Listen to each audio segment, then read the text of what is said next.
You know. What am I saying? Okay. Uh, Hello. Welcome to the Dr. Pickle channel. Whatever you want to call it. Uh, Currently, I'm doing the background art for a little indie animation project, just to give an introduction to who I am.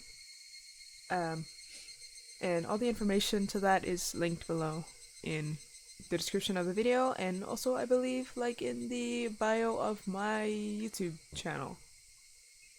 And instead of doing art, I am gaming, because I have not had much time to play a game at all this past year or so, and I just want to play this game. Specifically this game, Higurashi When They Cry. It is a visual novel, a horror visual novel, and I'm just like so antsy to play it. I have been wanting to play it since I like watched the anime of this series. Not even the anime. It's like it was like a new I'm forgetting the word. But there was like a remaster kind of, and I really liked it. And I heard it was originally a game, so I'm like I should really play it. And I should record it too because I would like to make more YouTube videos. I was really on my YouTube grind back in the day, and I have sort of stopped out of embarrassment, but I'm willing to keep that embarrassment going now. But anyway, I know a little bit about the story of this game. It does say continue here. I did accidentally start the game earlier. I didn't mean to do that, but yeah, let's let's start. That was very loud. Okay. Onikakushi opening. Ah, I'm like so excited. Sorry, I've out of like I don't know. This has been on my like bucket list, I guess. Not going to Mount Everest or anything. Playing visual novel games in my bedroom. But yeah.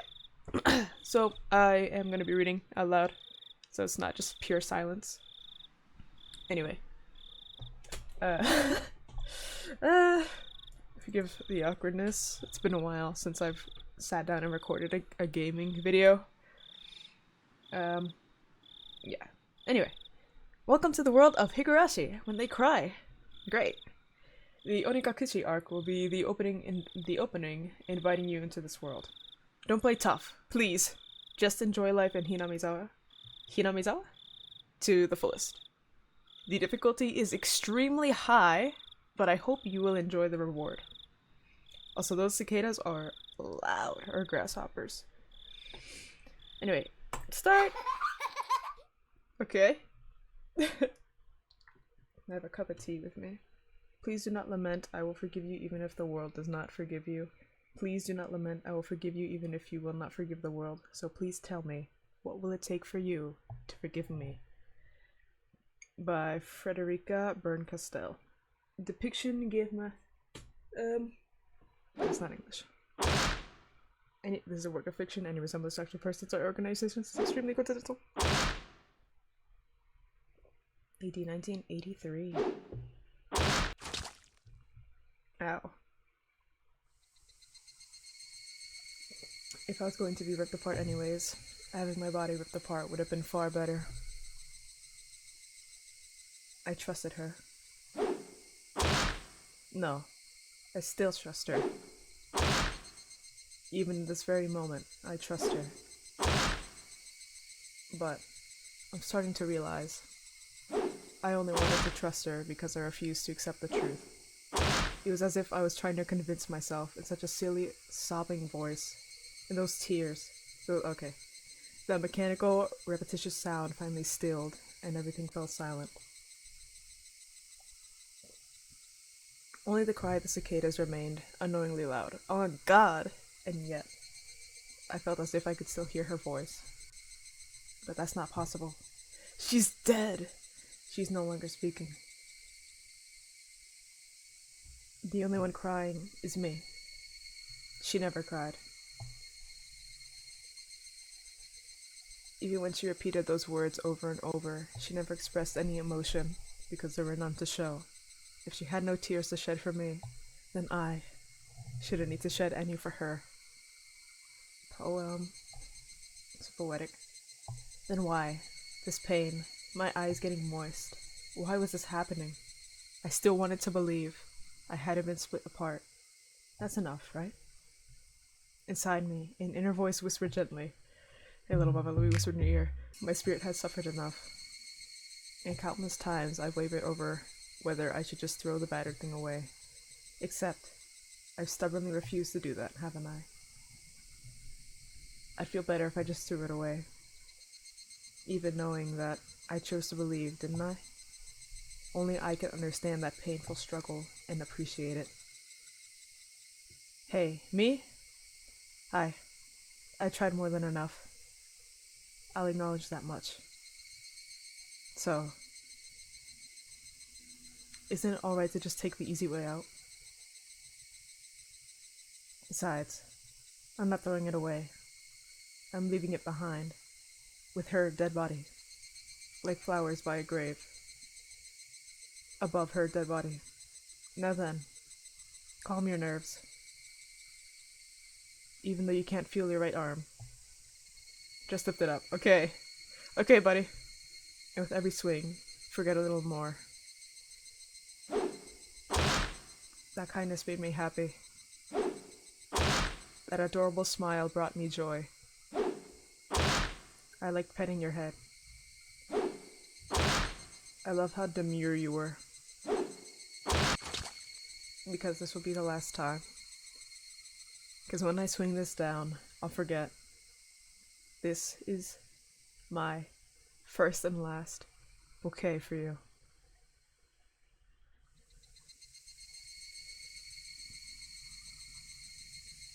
Perhaps I really did love you. So romantic. Higurashi when they cry. Ah! Sorry. Somebody has been apologizing for a while now. Oh, that is very loud. I cannot hear myself. Menu. Configuration. There we go. There we go, I can hear myself. Somebody has been apologizing for a while now. I wonder what she's apologizing for. Jeez, I should have brought more water. My mouth is getting dry. It felt wrong to eavesdrop, so I tried to ignore it. It had been a while since I last went to the city. I only returned to attend a funeral of a relative. Even though I lived there until last month, I found the bustle of the city to be overwhelming. Those skyscrapers and the multi-lane roads. The melodious cacophony of the sidewalk, of the crosswalk. Even the campaign speeches blaring in front of the station felt nostalgic. The place where I live now isn't nearly as lively. There's only the chirping of locusts and the babbling of brooks, and the cry of the Higurashi, the evening cicadas. Rather than making me feel lonely, that quietness had begun to instill a sense of serenity. There's nothing where I'm living now. I don't just mean there isn't any burger joints. There aren't even vending machines. No music stores, no restaurants, and no arcades. Even an ice cream parlor would be unlikely. The nearest town has some stuff like that, but it's an hour away by bike. Damn! But come to think of it, it wasn't really a big deal. There were music stores and arcades and ice cream parlors, but it wasn't like I ever hung out at any of them. I had lived in the city for 10 years and never once been to an ice cream parlor. I should have gone at least once. It's only now that I'm starting to regret that a little. Somebody's still apologizing. Who's she apologizing to? She's apologized so much, so just forgive her already. There's no reason anyone should ever need to apologize so much. I started to feel a bit annoyed at whoever was refusing to forgive her. No matter how bad the mistake, there's nothing that can't be forgiven. There's no such thing as an irreparable mistake. You just need to be more careful next time. That is true to an extent. She's still apologizing, even now. Then, has she really done something that can't be fixed?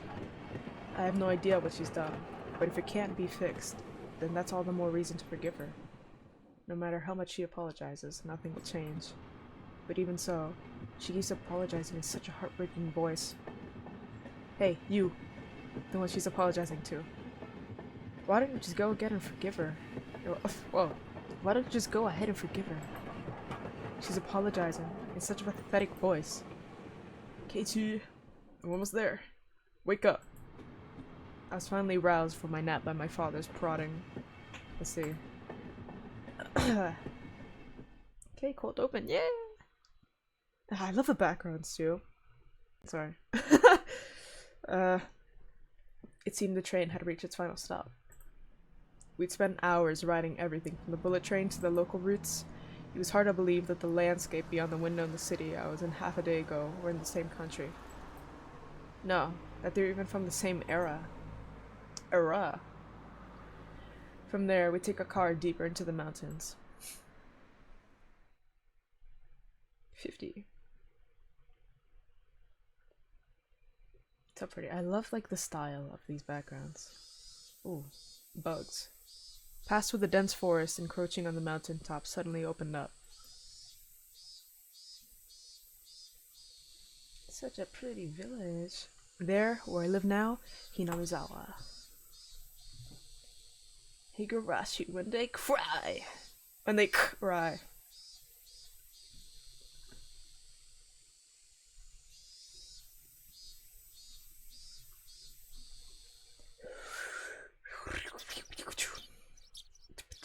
Damn, your room is messy. Even though we are even though we were approaching summer, the morning air still had a frigid bite. Yum. Although, in exchange, you could fill your lungs up with crisp, clean air. Flipping open the window, I was greeted with the verdant expanse. Nothing but trees. The neighboring house was far away on the other side, so I was probably the only one enjoying that view and that air. I filled my lungs with another deep breath. Since I started living in Hinamizawa, I learned that even air had its own taste. That is true. Hello. Vibing. I quickly finished getting ready for school and headed downstairs for breakfast. My mother was the only one there. My father is nowhere to be seen. He was probably up working until the early morning. Dad had a rather I can't pronounce my R's, it's weird. Anyway. Dad had a rather unconventional job as a painter. Okay. It's such a laid-back profession. Get up when you want, sleep when you want, and work when you want. I was so jealous of that easygoing lifestyle. I even wrote for school that I wanted to be a painter when I grew up. Dad was ecstatic about that. It was just because it looked easy. I never tell him that though. Mom laid breakfast out on the table. Seaweed, pickled vegetables, raw egg, and grilled salmon. While Mom was such a good cook, it was scary. A perfect, immaculate, ideal breakfast. Unlike my dad, who didn't even know the meaning of the word schedule. My mom never squandered any time and effort. She hummed a little tune as she brought over the miso soup. It seemed like she was in a good mood today. I'm so happy you've been waking up early since we moved here, Keiichi.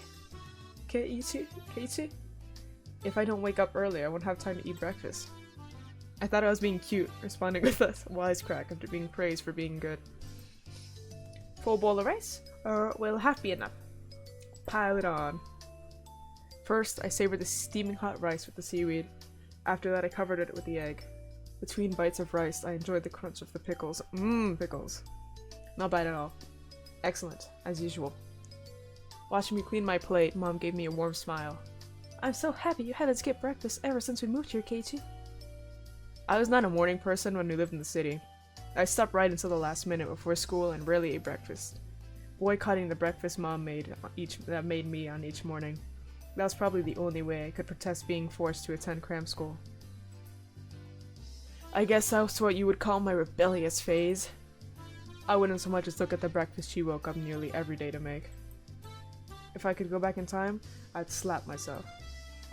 Mindful of the time, Mom rushed me along with a wide grin. Isn't it about time to meet up with Nana-chan? Hurry, hurry! Mom really seemed to enjoy the fact that her son was going to school with a girl. Okay, so we're a guy. Got you. Rena is one of my classmates. She really loves looking after people, coming to meet me every day without fail. The way I looked at it, a guy my age walking to school with a girl was just lame. But, well, keeping a classmate waiting for me every day wouldn't be very considerate. Seriously though, how long does Rena wait there for me every morning? Taking one last gulp of miso soup, gulp gulp, I raced for the door. Please thank Rena, time for the pickles. Oh, she made them. Damn. Wife material. Soon it makes you pickles. Come to think of it, those pickles weren't store-bought, were they? If I'd known that, I would have savored them a bit more. Morning! Morning? Oh, who said that? Trees. What? Oh my god. Casey-kun! Good morning! I don't know what voice to do for these people. Her chill for a greeting was as fresh as the morning itself. Okay. You're always so early. You should try sleeping in sometime. If I sleep in, I'll keep you waiting. She's so conscientious and such a good person. If that ever happens, I'll just leave you behind. Okay, wow. Casey-kun, you're so cool.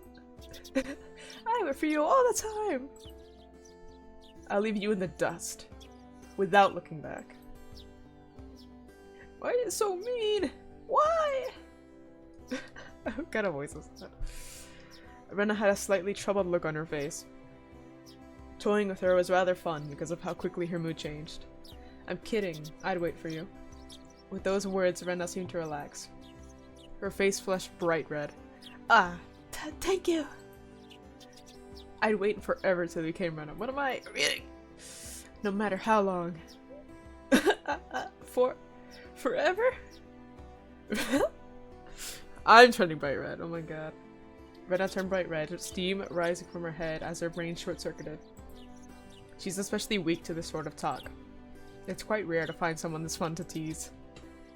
Have you ever read a romance novel, Rena? Huh? I haven't. Never read any before. From that response, I gathered she was interested in them, but was too embarrassed to actually buy one. I couldn't imagine what would happen if she did read one. She'd probably turn red and pass out. Oh, yeah, message from Mom. She says thanks for the pickles. Oh, it was nothing. Yeah, you're welcome. How were they? Not too salty? Sorry. They weren't that salty. Actually, they had a pretty light flavor to them. They were so scrumptious. It would have been fine to just be honest and say they were good, but apparently I couldn't be that forthright. I'd like to ask something before that. Were you the one who pickled them, Rena? Or was it your mom? Huh? Huh? Why do you ask? Were they too salty? Her attitude completely changed as she began to panic frantically. Panic frantically. Was it you, Rena? Or was it your mom? What? Why are you asking who made them? Why?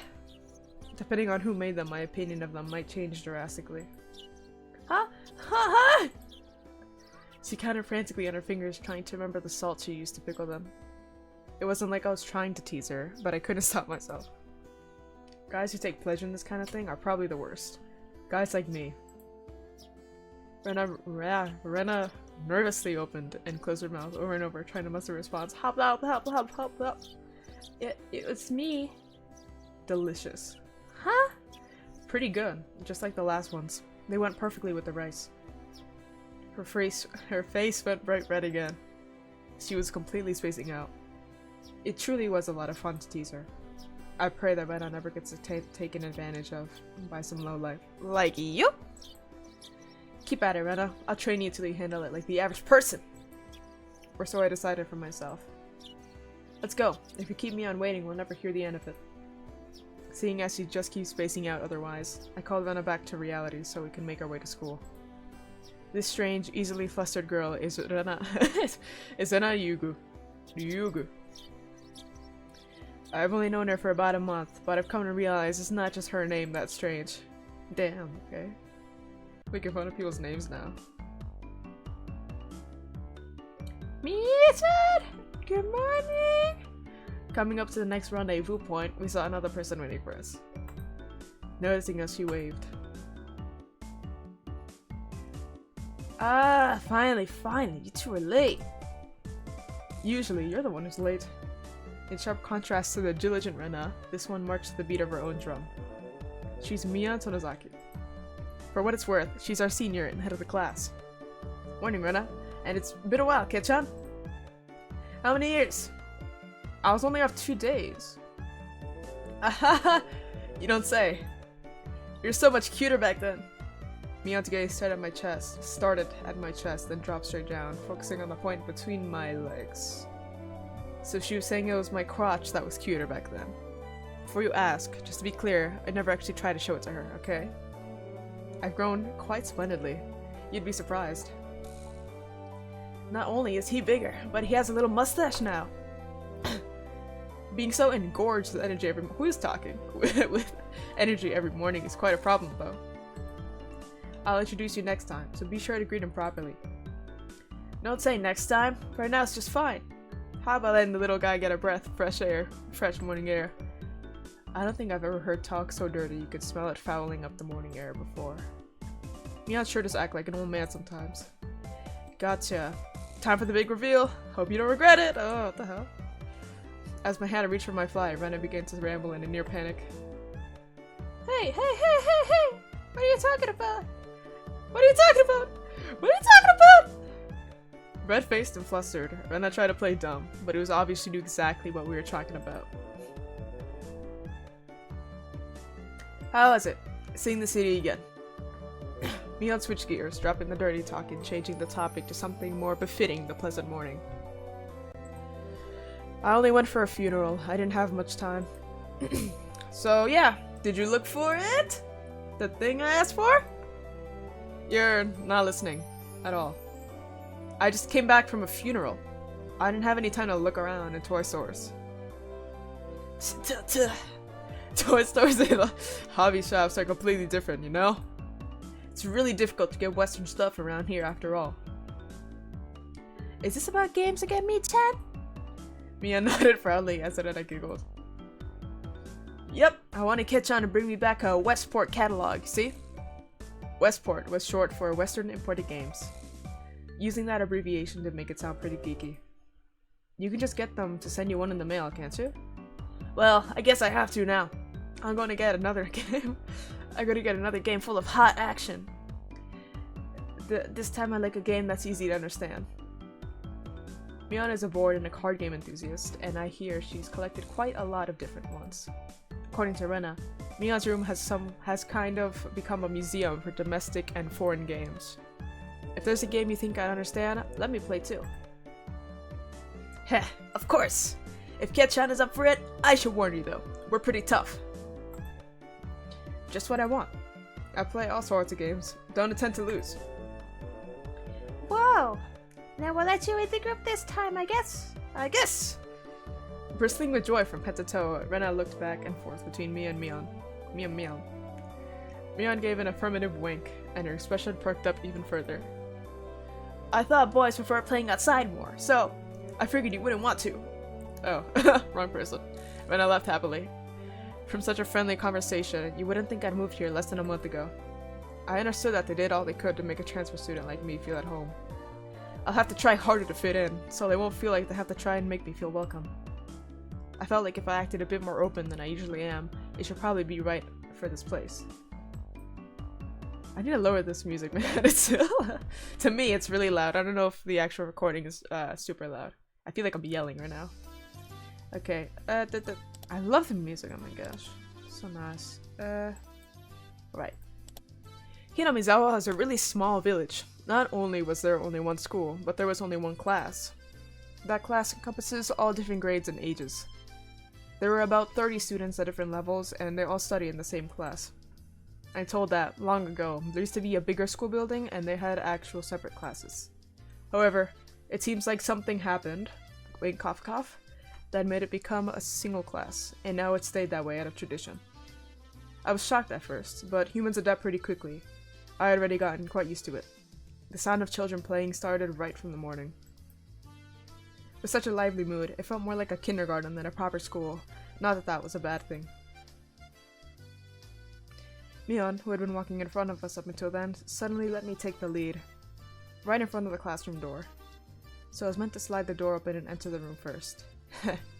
Too bad. I wasn't gonna fall for that again. To think you'd give up a lead here. You meant you meant for this to be a test of my skills. Mia chuckled with a haughty smirk on her face. Was that Pokemon music? What is it, you guys? Step back, Rena. It's dangerous. She's here. Huh? Then, Satoko-chan is... What is going on? Her name was Satoko Hojo. She was a disrespectful, impudent, bossy kid. The way she talks was annoying, but it would be immature to get worked up over just that. The real problem was this. Quite the obvious trap a blackboard eraser was in the door. It's too obvious, Satoko! A hearty laugh came from behind the door. Ha. Sorry. Excellent, Ketchan! I guess that means you win this round? No, this is Satoko we're talking about. I doubt this is it. After falling for such intricate traps since the day I transferred, I no longer let my guard down. Satoko liked to combine a variety of traps. Traps that were simply there to bait you into the main one. Traps that relentlessly kept coming at you like a sadistic Rube Goldberg machine. The list goes on. As well as being clever, they almost never misfire. When you at least respect it. She strikes! No escape, no time to relax. By the looks of it, this eraser is normal. No rocks or anything in it. I took a pretty heavy hit from a blackboard eraser loaded with rocks on my first day. What in the psychopath? So then why don't you just open the door and let it drop? That's what it is. That's what it is. That's what Satoko was after. Making me focus my attention upward as I lifted my hand to the door. There were thumbtacks stuck to the sliding door handle with tape. A frightening trap. A potent and terrifying trap. Concealed by using the blackboard eraser. An impressive combination, Satoko! But in the end, nothing is more than the trivial machinations of a child. Assured of my victory, I threw the door open and stepped into the room. I felt something strange on my ankle. It was similar to the sensation of a jump rope catching on my leg. Sorry. Child. By the time I realized she had me, hook, line, and sinker, it was already too late. I began to fall in an almost picturesque manner. Ketchan! What's that? Instinctively reaching to me on shrill warning, I twisted my body in midair before I landed on the floor. Ow! An inkstone, filled to the brim, was placed right where I would have landed. I shuddered, imagining the situation had I landed square on it. New character? My, what do we have here? A fair morning to you, Kichi-san. Aren't we a lively one this morning? Still sprawled in an awkward position, I was greeted by a mocking voice. That was a step up from your usual trap, Satoko. I haven't the faintest idea what you mean. You're quite unlucky this morning. You little... It seemed I'd inadvertently sprained my back a little when I landed. Better than landing on that inkstone. Ooh. A small hand gently rubbed my head. Pan, go away. The small, dainty hand continued to gently stroke my head. You didn't sprain your back or anything, did you? If you rub it like this, the pain disappears. I thought about asking how rubbing my head would help my back, but I didn't. It's not so much about what you actually do, it's the thought that counts. Yeah. Thanks, Rika-chan. The pain's going away now. Yay, Rika-chan! Good morning! Good morning to you, Rena. A good morning to all. Rika-chan greeted all of us with a adorable little bow. It was infectious. Rena, Mian, and I all bowed back. All bowed back. You're such a good kid, Rika-chan. So much better than Satoko! I glared over in her direction. Satoko was whistling, while rather deliberately trying to avoid eye contact. I'm reading really fast. I am the very model of a good girl. A good girl wouldn't set those nasty traps. Nothing but lies and slander. Exactly what proof... What? I picked up Satoko by the back of her collar. She looks like a misbehaved cat when I do this. But a cat wouldn't be setting traps. She's much harder to deal with. I-M-S-O-R-R-Y. Oh. I-M-S-O-R-R-Y. Try saying that. If you won't say it. I cocked my index finger on my thumb, letting it tremble as I brought it closer to Satoko's forehead. I'm against violence. You don't even have any proof. Just so you know, my forehead flick really hurts. It can split plywood right in half. Stop! Get away from me, you beast! Don't say that in a way people will misunderstand. A small hand tugged at the back of my shirt.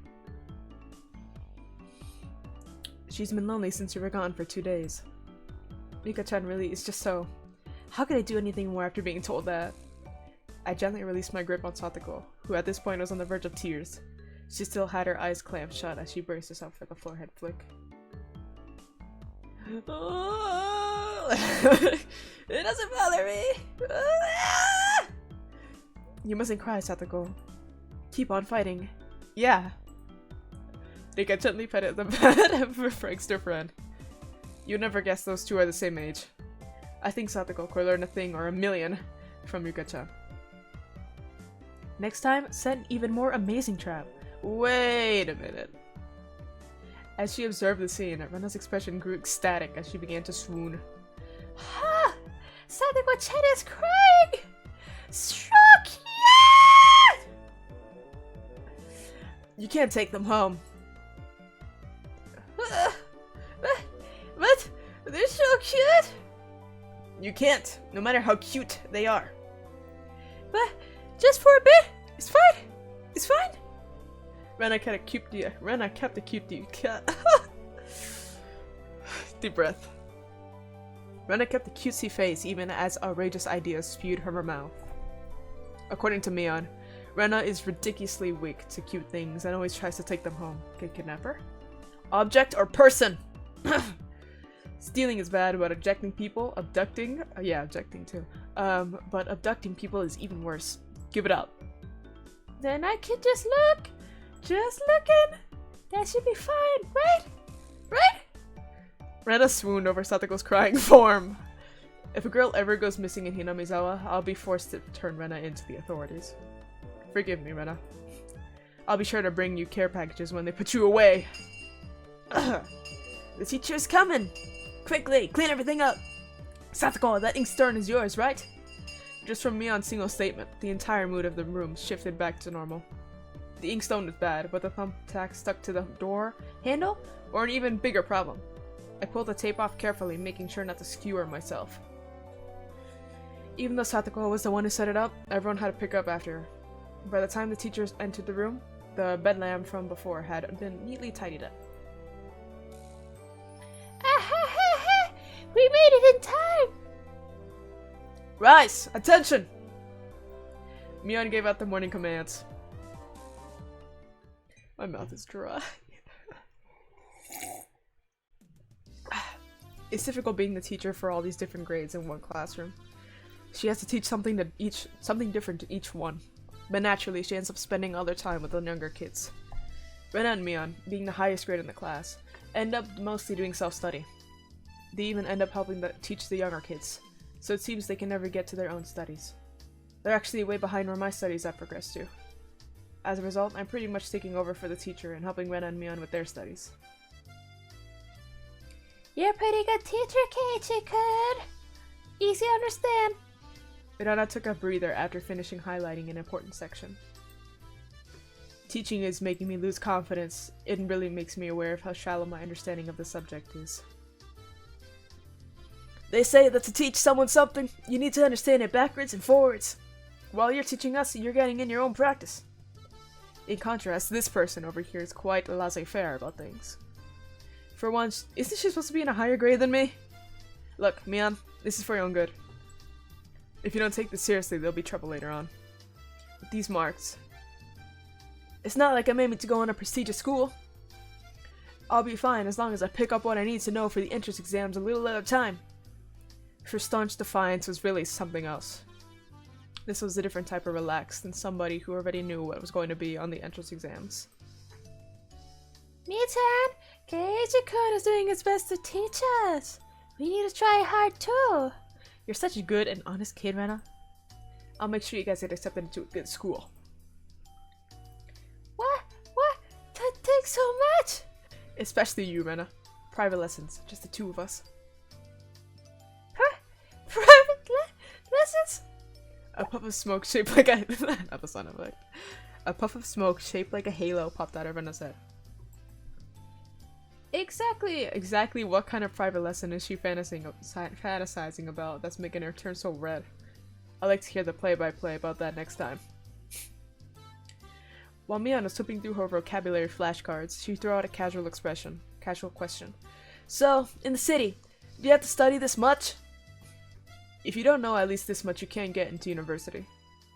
So you study just to get into university? Well, yeah, basically. All knowing that this stuff won't ever come in handy in the future. Like proofs, geometry, wow. Sorry. Out here, you can get into university as long as your attendance is good enough. Really? Study equals entrance exams. Having that basic law of the universe so easily overturned sent me into a state of shock. That is right.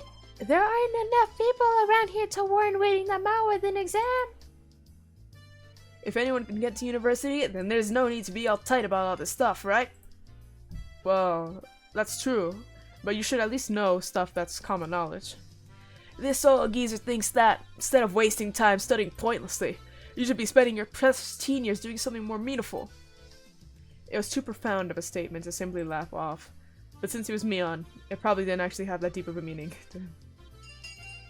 So mean. Such a tease. In place of a chime, the sound of the principal waving a handbell drifted through the classroom. I feel like I'm rapping, that's how fast I'm talking. Get on! We're done! We're done! It's our wonderful lunchtime! At a complete 180 from her unmotivated state, Mion gave the commands that signaled the end of the morning period. Keiji-kun, let's have lunch! Star! I might have been making a very troubled face. Rena smiled brightly at me. Alright! Let's see! There seemed to be different cliques, even within the class. Most of them were divided up by gender and age, but our group was different. Our ages were different, and we both had boys and girls, but we weren't reserved around each other. This level of openness makes a transfer student like me pretty happy. Red and Mion pushed their desks together so they were facing each other. At the same time, Satoko and Onika-chan were slowly lugging their desk over as well. So strong. Keiji-kun! Hurry! Rana waved the chopsticks in an unrefined manner, trying to hurry me along. Unless everyone was together, they wouldn't even open their lunchboxes. Keiichi-san's lunchbox is mostly assured filled What in the voice? Okay. Keiichi-san's lunchbox is most assuredly filled with nothing but bread crusts, like some sort of astute plebeian. Why don't you just show it to us? Come now! Even though Satoko was hurling insults at me, she still wouldn't open the lid to her lunchbox until I was there. I pulled out my lunchbox swiftly and dragged my chair over to join the circle. Hey, sorry to keep you waiting! Well then, Representative Mia, please give the signal to start. At first this was kind of embarrassing, but I got used to it pretty fast. At this point, I probably wouldn't even open my own lunchbox if someone else was too slow. Our ages and genders may have all been different, but we were all friends. Friendship is magic. Let's eat! The sound of our little 5-part course echoed beautifully throughout the classroom. Really though, I've gotten pretty used to this group made up of all girls. Of course there were other boys in the class, but they were a lot younger, so they were scared to approach me. Well, that's to be expected. I am terrifying. Younger boys just see older boys as scary. Compare that to girls. Well, at least these girls aren't picky. We all put the side dishes in the middle where everyone is free to pick at them. I thought girls would mind sharing a meal with a guy, so I was a bit flustered joining in. However, Mion noticed that and teased me quite a bit. As the fruit of my efforts, I can now reach over and take sides from anybody's lunch. My, isn't Sir Keiichi's lunch extravagant today? My, isn't Madame Satoko's lunch extravagant as well?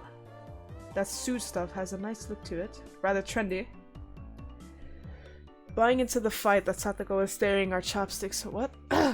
buying into the fight that Satoko was starting, our chopsticks locked in a cross-counter, stabbing into each other's lunch. My, how delicious! Oh, this taro's good. The stewed stuff is good too, even cold. After seeing my happy face, Rika-chan's expression broke into a little smile. I saved some dinner last night. By the way, Satoko and Rika-chan's lunches are always the same. It seems that Rika-chan makes it for both of them every day. Rika-chan made this too? These taste like mom's home cooking. I was honestly impressed. The carrot rosettes weren't from a mold. They were done by hand with a mold. Oh. The carrot rosettes weren't from a mold. They were done by hand with a knife. That's not easy to do. I've tried. I lost a finger. I guess Rika-chan's just good at this sort of thing. She's really good at sewing, laundry, and stuff like that. Amazing, right? I'm watching her walls. I know everything she does. Amazing! Rika is quite exceptional in many ways. That's nothing for you to boast about. Who's talking? Anna's actually better at cooking than I am. Huh? Well, you didn't know, Star? It seemed that the topic of conversation switched to Rena when she wasn't expecting it, making her blush and trip over her words. Rena's lunch really was the star of the table. Not only did it look good, it tasted good. Everyone else pulled from Rena's lunchbox constantly, not giving her anything. Everyone liked this one so much before, so I made a lot this time. It's good, I hope. It's got hard marks from me. Ah, Mian, you're taking too much. Knocking Mia's chopsticks aside, I reached out, trying to secure my own portion. Satoko and Rika-chan reached over at the same time and a struggle ensued. Everyone shoveled in mouthful after mouthful while praising it, and Sana's lunch was soon empty. Damn, save them for her. It was kind of bad that no one thought to leave any for Rena. Aww. But Rena seemed rather satisfied as she looked on. How did you like it? Isn't Rena-san an extremely good cook too?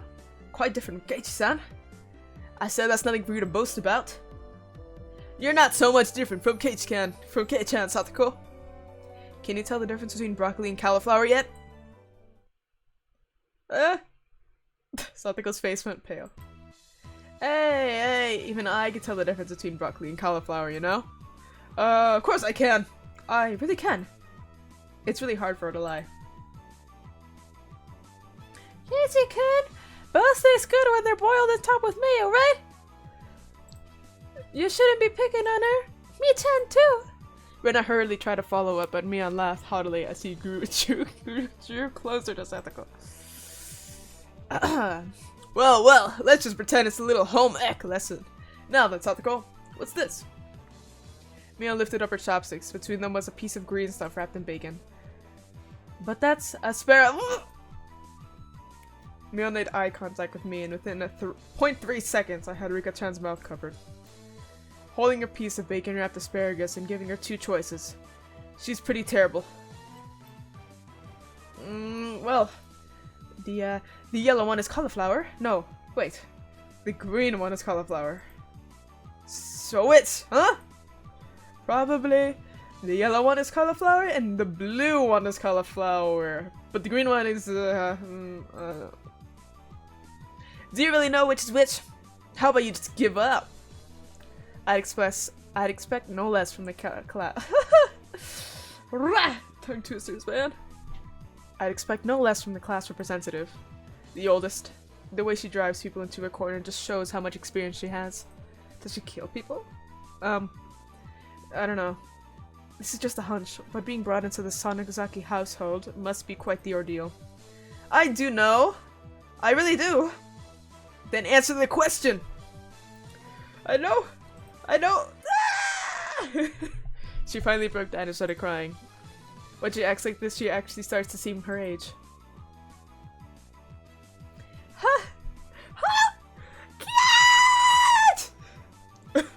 Rena entered a state of euphoria as Satoko bawled her eyes out. Rena was in a state of bliss as she rubbed her cheek against Satoko's head and smothered her. Jesus. Really. A very content face. One that wouldn't care if the world ended right then. It was that kind of smile. Rena! Mimi's picking on me! I can't! It's okay, no, Nitch. We'll take care of all those bad people that tease my little sister. What the hell? Wishbone bang! It was like a flash of lightning. What was that? Just now? Both of Rena's fists shot out at supersonic speed, striking Mion and me squarely in our faces. Before we knew it, Mion and I were sprawled spread eagle on the floor, staring up at the ceiling with matching welts on our faces. This is the first time you've gotten one, right? Today, she went easy on us. Easy? You mean there's something harder than this? With that, Mion and I both slumped our heads back to the floor in unison. From now on, I'll be careful when I'm within striking distance of Rena. See, Satogo-chan? I took care of them! Shit! I want to take you home! Making sure Rena couldn't see it, Satoko stuck her tongue out at us. Damn it all! Using Rena as like a puppet! Nega-chan massaged our bruises without saying a word. What just happened?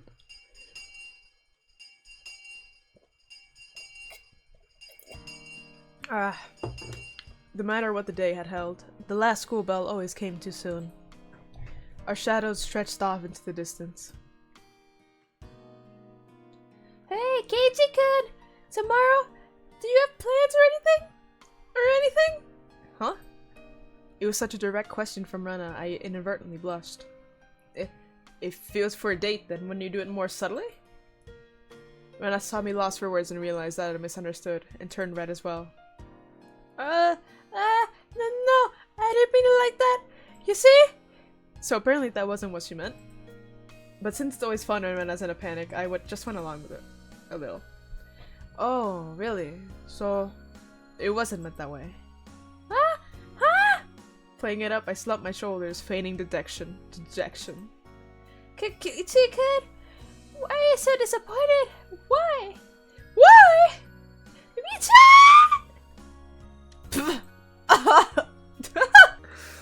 Make it balls. Do I upload this? I don't know. God. Unable to hold it in any longer, Mion slapped me on the back. I see! This old geezer never knew you could push your buttons like that. Huh? What is it? Mion is rolling on the floor, clutching her stomach. What? Sorry. You ever seen that Vine? It's like... I imagine just that Vine where like the person... This guy's like, oh, no, it's... So I'm sitting there, barbecue sauce on my titties. And the girl's reaction in that video just like on the floor. That's... I imagine that right now. Mion is rolling on the floor, clutching her stomach, while Rena flailed around, completely bewildered. I couldn't help but start laughing as well. Feeling just a bit guilty, I ruffled Rena's hair. Kidding. Sorry. It was a joke. That was my fault. She really is a cute one. A joke? Since when? About halfway through. Halfway? So, Ketan, that means you weren't acting when you blushed at the start? Huh? That means? It was only a momentary lapse, but there is no way Mion would let such a delectable detail slip by her. Delectable. Well, you see. Saying anything more was also a bad idea. In my bewildered state, I slipped further into an unfavorable position. After that, Mion continued to tease me about it for a while. Whew. So, why were you asking if I'm free tomorrow, Dorena? Huh? Oh, what were we talking about? It had been so long that Rena had forgotten. That's how long Mia had teased me. Mia? It's Mia. What the? Mion had teased me. It's just, Ketan, you probably can't find your way around Hinamizawa by yourself yet, can you? That was true. I hate to say it, but if you blindfolded me and spun me around 3 times like we were playing pin the tail on a donkey, I wouldn't be able to tell from up there, from down here. Yeah, I don't think I know how to get anywhere besides back and forth from school. Yes, so, Yes. So you see, tomorrow we were thinking that Mia-chan and I could escort you through Hinamizawa and show you around. That would be a godsend, frankly. I was happy about the offer. You'll come, of course, right? If I'm free. You're being invited by a girl, you know? If I'm free? You're probably free anyways. If I'm free? I was being stubborn so as not to give a clear yes or no. Even though I thought it was a godsend, I'm too much of a scamp to say so up front. Keiichi-kun, you're not free, perhaps? Perhaps? While Mion and I had our rather sour back and forth, Rena peeked over at me hesitantly. Figuring I'd been a bit rough on her, I just gave in. Sorry, forgive me. I apologize. I'm free. Great! The trepidation disappeared from Rena's face as it blossomed into a smile. Hey now! Seems like there's quite a difference between how cold you are to me compared to Rena, isn't there? Seems Mion didn't care for how rude I was to her, compared to how quickly I agreed with Rena. But her being annoyed is very interesting. So I pushed Rena forward, speeding up our pace to leave Mion behind. Let's go, Rena. Maybe it should just be the two of us tomorrow. Leave grumpy old Mion behind. Well, if Keiichi-kun is okay with that, then... I'm the one who came up with the idea to take him around. Don't ignore me, Keiichi Waibara! It'd be great if the two of us could go on a picnic together. Should we bring a basket, Rena? If we're bringing a basket, I'll make all the food. Maybe? Maybe? Don't you ignore me too, Rena! I'll tell everyone that you two disappeared into the hotel district together. Ow. Well then, I'm going home right now to start making it. Tomorrow's gonna be so much fun! Later, Keiichi-kun! Mi-chan! Bye! Rena bounded off like she was walking on the moon. After the dust settled, all that was left was me standing next to Mion sprawled out on the ground. There was a welt on her face. Are you alright? There was over 2 meters between you guys. Since you came, they've become sharper. This old beast's body can't take it. May it be easier if you stop saying stuff that makes Rena want to hit you. Or else this will end up being Mion's slapstick comedy hour. If that happened, the results might be fatal. Don't feel bad, Mion. You're probably the only one who can dodge your jabs. It felt like he was her knee, though. Could it be that we were hanging around with an unrivaled martial arts master? Maybe someday we'll see her debut in an extreme contact sport. You can't lose to Rena.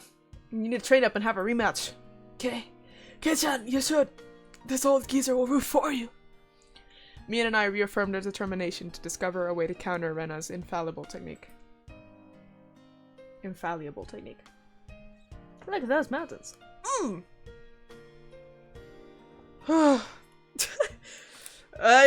It's like so happy and like kind of like upbeat that I'm terrified for the horror aspect. You have received new tips. We're a mixed grade. We don't have a uniform. I'm gonna continue.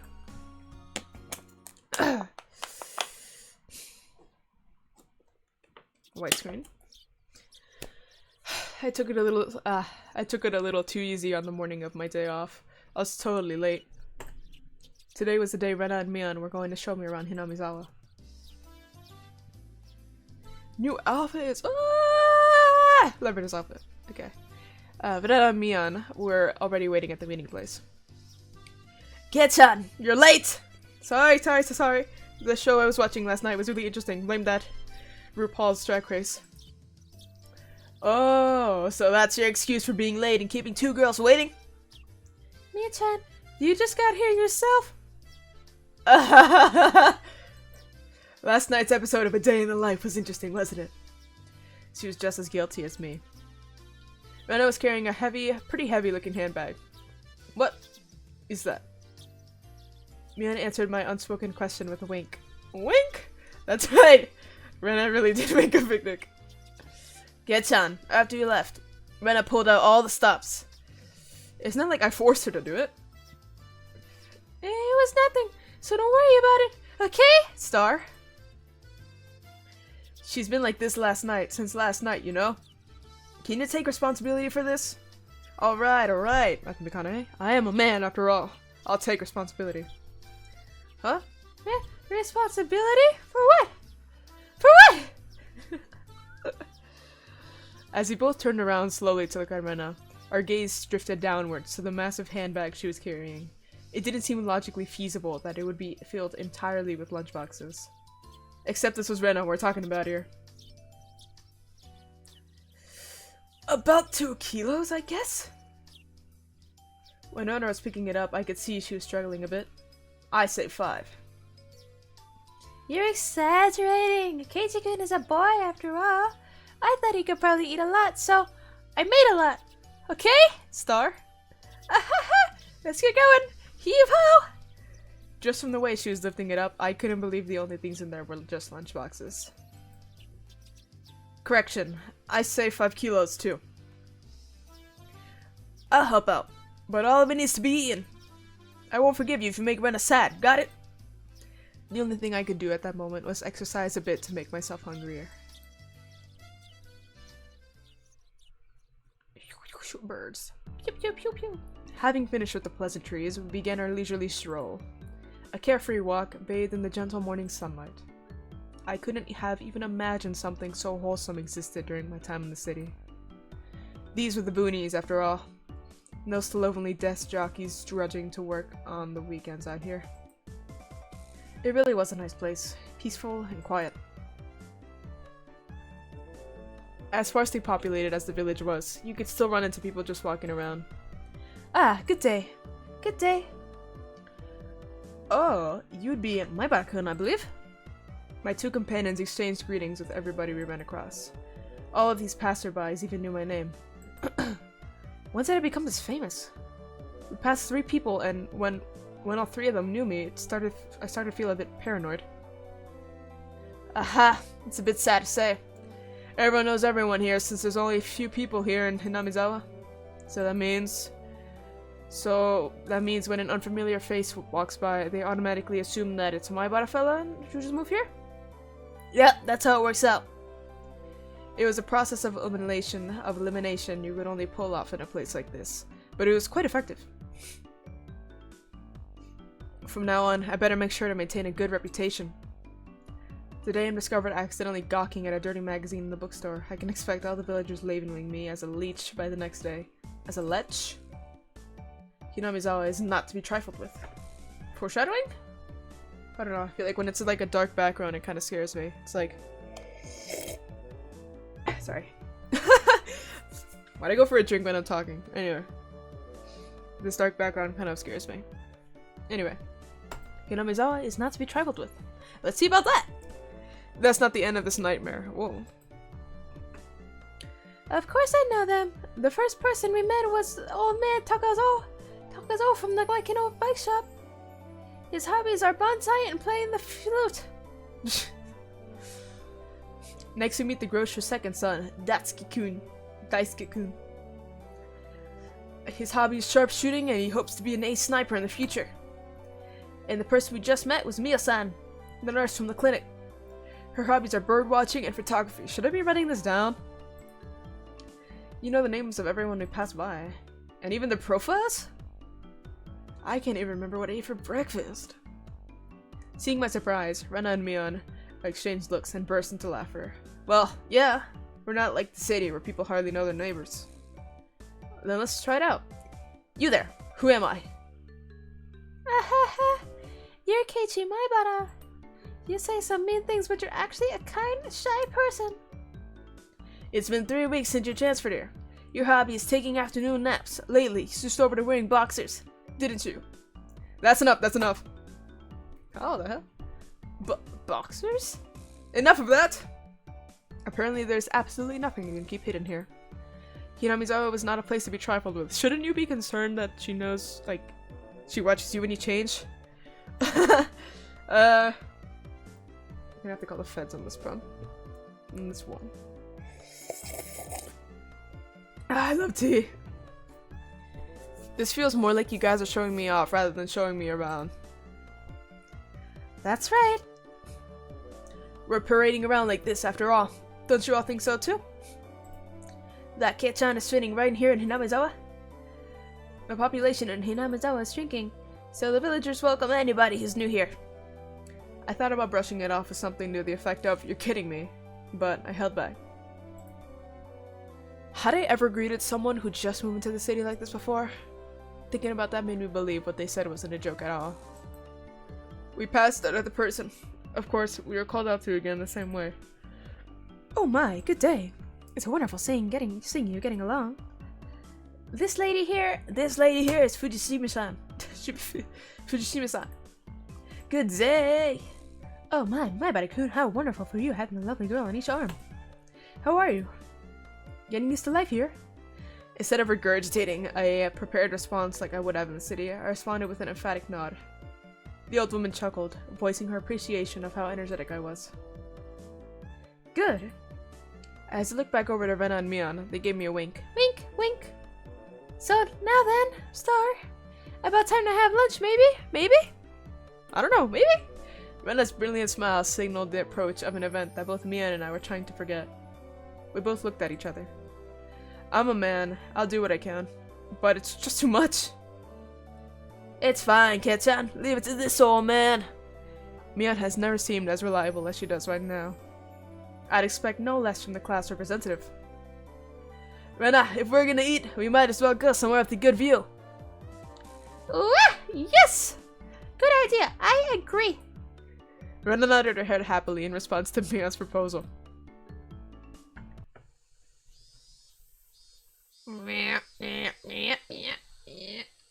That's my cicada impression. Cresting the top of a stone stairway, a shrine drawn straight out of my imagination appeared before us. It had worn down a bit throughout the years, but the fallen leaves had been swept up, giving it a tidy feeling. This here is the Fururu Shrine. Sorry. This here is the Fururu Shrine. It's probably the place with the best view around. This place. Be sure to remember it. On your next break, a festival will be held here. Isn't it a bit too early in the season for a festival? The Watanagashi is in a summer festival. Long ago, it used to be a celebration of the end of winter. I was embarrassed for assuming that festivals had to be held in the summer. Now then, spread out the lunchboxes, and there... Various colored lunchboxes were placed one after the other on top of the plastic sheet. It sure did smell delicious. It was Rena's home cooking. It went without saying that it would be delicious. But is it even possible to finish all of this? Hey Mion, it'll take more than just a good view to get this all down, you know? Oh my god. Good afternoon. It was Rika-chan and Satoko. Why are they here? Shouldn't you... Okay. Mion grinned over at me. I see. This was a secret plan, a power in numbers. You have my thanks, Mion. Following up when all these pieces are in place is my specialty. We just had it come since there is such a commotion. What is the meaning of this? Take a look. It's time for lunch. Buffet style. A handmade gourmet meal by Rena. I can see that much. Why have you laid out a tarp on our property? The temple is public grounds. It's not yours. Well, okay. The temple is public grounds, it's not yours. Keiichi is right. This is everyone's property. Wow. Rika-chan is such a good girl. Have a seat. Eat with us. After opening up a spot for Rika-chan, I promptly turned my back on Satoko. Hold on a second. Where's my spot? No spot for you and nothing to eat. Don't worry. There's some for you too. None. I'll eat all of hers. I will not allow that. Rika! Here, chopsticks. Both Satoko and I left at the boxes, having it out with each other. Man, really, Kei-chan, you're really good at leading people on. You might have a talent for this. Have a plate. One for me-chan and Rika-chan too. Rena whipped out a pair of chopsticks and paper plates. Paper plates. If we don't hurry, it'll all be eaten up. That's right. Okay, shall we commence this battle? Please eat a lot. There's enough for everyone, Star. Rena said as she opened up a thermos. Just then, I realized that this lunch was made under the assumption that 5 people would be eating. It didn't change how much there was, but the implication behind it was different. I will not allow you to have... I will not allow you to have this hamburger. Using your elbows against the rules, Satoko. Grabbing the back of my collar is also against the rules. It was a tough battle, blocking with her full momentum and an elbow in the opening moves. Satoko appeared to have the upper hand, but the difference in our proficiency with chopsticks proved to be fatal and gave me the upper hand. Ah! The less me ba! Satoko Hojo has been bested! Nom! Nom! Satoko and I amiably began choking at the same time, falling backwards and spasming. Ah! Rika-chan patted me on the head to clear it, even though it was actually stuck in my throat. Seeing that made Rena blush and breathe heavily in excitement. It was almost like flowers were floating all around her. Mion advised Rena to refrain from saying anything that could get her locked up. Cancelled! This is how our meals usually go. I'd do anything in my power, just so things could stay like this. The intense battle calmed, and finally everyone reached the point where they could begin talking. Receiving tea from the thermos, I slid. Silent music. Receiving tea from the thermos, I let out a small sigh. I do wonder why there are so few words in Japanese to praise how something tastes. Isn't it because the idea of togetherness during a meal didn't begin into the modern era? It seems that, long ago, people ate in silence. It must have been the people preparing the food a bit sad, don't you think? It's probably because back then the people were busy even while eating and didn't have the time to compliment the flavor. That's just you. But you know, just hearing that it's good makes me happy. That my effort was worth it, I mean. She blushed a little as she said that. It was delicious. With absolute perfect timing, Rika-chan struck Rena directly with praise. Praise, in quotes. She looked straight at her with an expression of bewitching innocence. After Rena uttered an unintelligible sign that goddamn noise, man. That is why is that funny? Okay. After Rena uttered an unintelligible noise, a ring of smoke rose from her head with an audible poof! Rihanna? Rika-chan! I couldn't take you home! No, I mean, thank you! It was really delicious. Rena flushed red with excitement, embracing Rika-chan and rubbing her cheek against her so hard you could almost hear it. to reward Rika-chan for her praise. Ta-da! These are special. 2 apple rabbits. After sticking toothpicks- oh, 2 apple rabbits. After sticking toothpicks into them, she thrust them towards Rika-chan. Music. After Rika accepted them, the mood suddenly shifted in a bizarre way. What is it, Satoko? What's with the defiant look? Has everyone prepared proper praise to receive apples from Rena-san? Don't push yourself. What kind of praise can you think up with your weak vocab? Ha ha ha ha, well then. Allow me to show you. After Satoko flashed Mion and me a defiant look, she changed her tone of voice suddenly. Hey, so Rena One-san's lunch? Satoko thought it was very Yummy too. Satoko looked up at her proudly while talking cutesly. Oh! How is that praise? That's not even persuasion by tears. That's persuasion by cuteness, isn't it? This is a Rena Limited special skill. She blushed and her head spun, waving around in circles. Don't fall for it, Rena!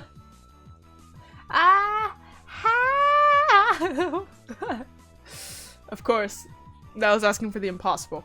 Rena glomped? Glomped? Well, that's a word. Rena glomped Satoko and began rubbing her cheek against her. Yeah! Satoko is so cute! Star. Take you home! Ah! Swish. Stab. Push. Satoko is also presented with rabbit apples. I mean with apple rabbits. Rabbit, okay. After stuffing them into her mouth, she looked over at me again with that defiant gaze. It only took 5 seconds to take down Rena. That's unfair. To think she had such a trick! If it upsets you so much, why not reward Rena-san with some praise? Damn it! That was a dirty trick!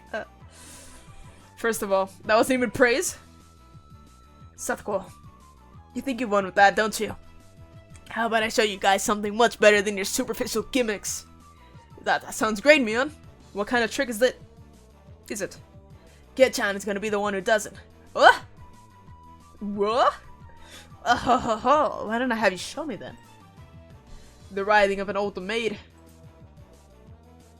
It just faded away. The plan of attack she suggested was wicked, but it was the only thing we had to beat Satoko. After sipping my tea, I started talking, very naturally and calmly. Perfectly. It really is good, isn't it? This is all freshly made, right? No. Actually, almost all of it was frozen stuff. I got it from Trader Joe's. Then which ones did you make fresh? Well, it's embarrassing. Do I really have to say? Must I? From the synergy of boy plus handmade lunchbox, her expression had melted into euphoria. I already know. This one, right? Rena turned an even deeper shade of Rena turned an even deeper shade of red. The words, "I can't believe it," practically written on her face. You see it's written right there. How can you tell? How? That I made it? Of course, Mion had told me beforehand. It's been perfect so far. After acting like I was shy, I waited a beat. Next would be the finisher. It had your smell. Silence enveloped the area. Rena, face still completely red, froze solid. With a small yelp, Satoko also buzzed. Ah! Of course, I did too. I sure would like to try one of Rena's handmade apple rabbits, or something. Even if this was all because I was competing against Satoko, I felt like I'd crossed the line by a good 9 yards, I think. Then, at that moment, it was a Tupperware container filled with rabbits. Please eat some, Katie, good! There's plenty for you! Instantly, dozens of apples were shoved into my mouth, knocking me over. Okay. Say, Katie, good! Star? My head was forcibly laid upon her lap and even more apples were shoved into my mouth. While she was squealing, one apple after another was forced into my mouth. More and more apples. How about them apples? Apples? Who's like? How about them apples, Satoko? Looks like Ruben. Ketchan, that was a beautiful sacrifice. How's that, Satoko? This is a complete victory, isn't it? I can't believe it. Such trickery. It doesn't bother me at all. Satoko grinded her teeth, mortified. We did it! I claimed victory as my conscientious... I claimed victory as my consciousness drifted slowly away from me. At that time, Rena stopped her squealing as she suddenly realized something. Rika-chan, you're not eating it? Did the salt water make it too strong, maybe? Looking over, Rika-chan pulled a toothpick out of the apple rabbit, placed it into her cupped hands, and seemed to be at a loss for what to do. Poor rabbit. I feel sorry for him. I want to save him. That was the sound of blood squirting from Rena's nose. Tonight, I'll take you home. Star. Rena's such a freak. She shook sporadically, her head wobbling back and forth. Is she having a seizure? Is she okay? Then, coming back to her senses, she took all of the apples around me, gathered them with a whip, and picked them back up on one plate. Now they're all just fine, okay? Here, I'll give them to you, Rika-chan. Okay? Rika-chan picked up Satoko's head like a referee after having that plate of rabbits shoved to her. She whispered, "This is our victory." What? A comeback? Has hers survived? I just don't care anymore. Thus, my sacrifice ended up being in vain. What the hell?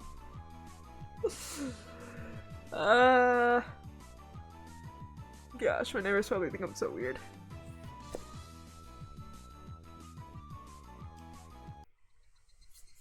It was a fun-filled, crazy day.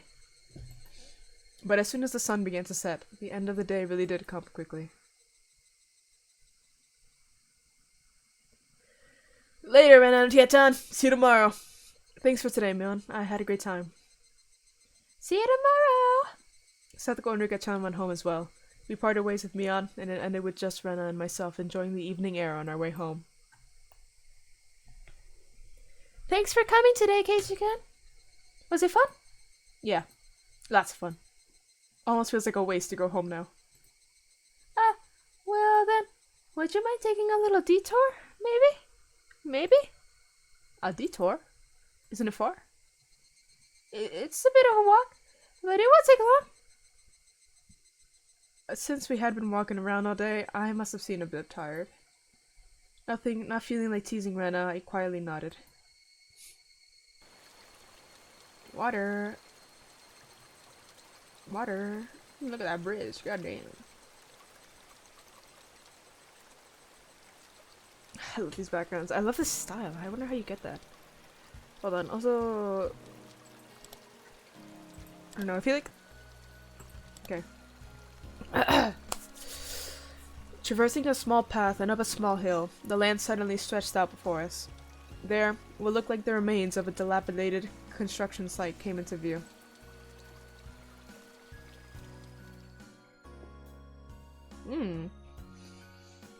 A large heap of garbage spread out off towards the swamp. Probably illegal dumping. I recalled it being in the newspaper. Oh yeah, it's 1980. Ooh-hoo-hoo! It's been quite a while. I wonder what's here. I wonder what's here. When you say it's been a while, you mean the business you had here was with this garbage pile? It's not garbage. To me, it's a pile of treasure. Rena had already entered that well-known cute mode of hers. Sorry, I'll let my nose. So that meant there was something cute here? Whoa, a new pile. I can't wait. I can't wait! She bounded up the unstable slope. I'd expect no less from a born and bred country girl. Hey, wait, I'm coming. Whoa! My city-raised self was completely pitiful. It's alright. Just stay there, Keiji-kun. It won't take long. Rena kindly declined my accompaniment. Don't fall! Watch your step! I'm fine. This is nothing at all. Fade away.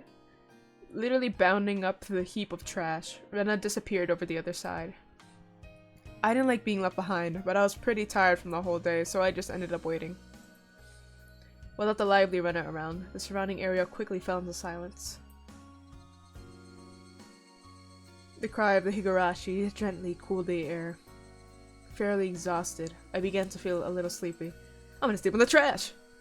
Just then, the sudden noise of scattering pebbles alerted me to somebody's presence. Startled, I turned around. A man! Standing there was a typical looking photographer. He spied over at me through his camera. His body was tan and fit. So hot! But something about him seemed unreliable, and he had a bit of an aloof air about him. Well, it didn't seem like he was a bad guy in any case. Whoa! You surprised me! Although startled when I turned around, he overplayed his reaction. That was my line. I'm the one who surprised here. My bad. I didn't mean to startle you. Are you from Hinamizawa? I gathered that he wasn't, from that question. Unfazed by my suspicious outlook, he introduced himself without my prompting. I'm Tomatake. Freelance photographer. I come to Hinamizawa. I don't know what voice I'll do. I'm Tomatake. Freelance photographer. I come to Hinamizawa from time to time. I didn't ask who you were.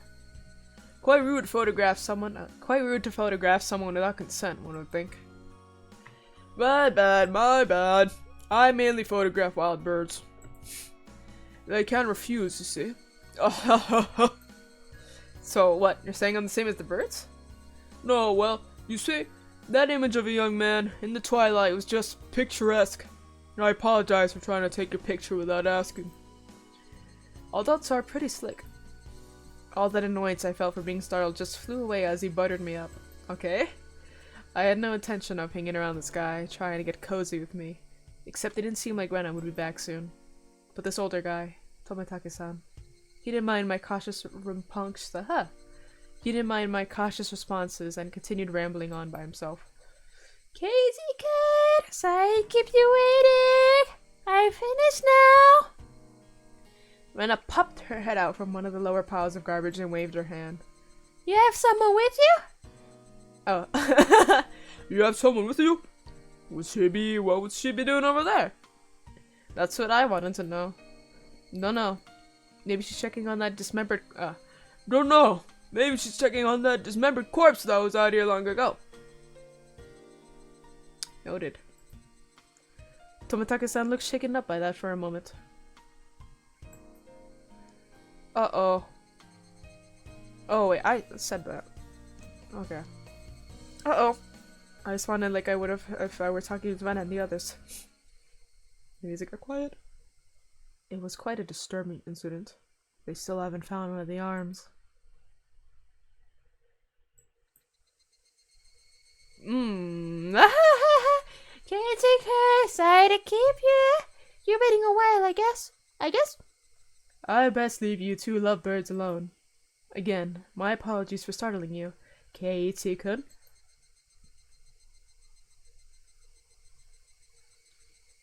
Tomitake-san chortled suggestively, then disappeared into the twilight. Missing my chance to retort put me off a bit. Keiichi-kun, are you angry? Why, I wonder? It wasn't Rena's fault, so I just decided to brush it off for now. How was it? Find a treasure trove? Oh, yes. So, listen. You see? There was a Colonel Sanders doll. A Colonel Sanders doll? Oh, that thing. Those statues they always have in front of that fried chicken place? That life-size dummy? Yes, Colonel Sanders. Star. How cute! I just want to take it home. He's my idol. I couldn't tell how she decides what's cute or not. But, well, she seems to want it. It's garbage, right? No one would care if you just took it home, right? It's become the base of another pile. I can't dig it out easily. There's no lamppost over there, so it'll get dark. There's no lamppost over there, so it'll get dark pretty soon. Rena seemed quite down about finding a treasure and not being able to bring it back. I'll help you out, to repay you for that delicious picnic you prepared today. Thank you. Birds heading home to roost proclaimed that nightfall would soon be upon us. Keiichi-kun is gonna help. I can take Colonel Sanders home. Rena staggered along as if intoxicated in her dreamy state of mind, fantasizing about Colonel Sanders. I tried asking her in a way that wouldn't take her out of her cheery state. Hey, Rena. Long ago, did something happen here? Seems like they were building a dam here. I don't know the details though. Oh. Seems like they were building a dam here. I don't know the details though. Just wondering if you knew about, an accident or something. I don't know. Okay. Her tone was disturbingly frank. It sounded more like a denial than an answer. I must have appeared rather dumbstruck. Rena quickly lightened her expression. Actually, I didn't leave here until a year ago. Huh? You transferred here too? I was sure that... So you see, I don't really know much from before that. Sorry. Star? Don't really know. Don't want to talk about it. That was the feeling she gave me. Thinking about it, of course it would be like that.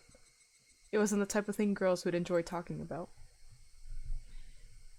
It was quite a disturbing incident. It seems they haven't been able to find one of the arms. If it's just like Tomitake-san said, then I had a feeling only the Higurashi would know. I'm gonna ask a bug! Getting spicy! I like some spicy chicken sandwich at KFC! That's what the C stands for in the cry. That's why it's red. You have received new tips. The My Bottom Edge of the Damn Site Murder Dismemberment newspaper edition. I should probably read that.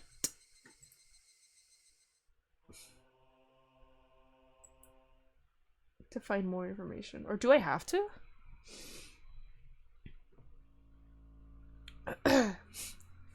From the June X 1997.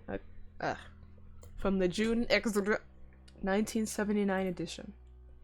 The Shishibone City, Okinomiya Police Station. June, late at night. Suspects were arrested on suspicion of murder and improper disposal of a corpse. The main offender has been added to wanted lists nationwide.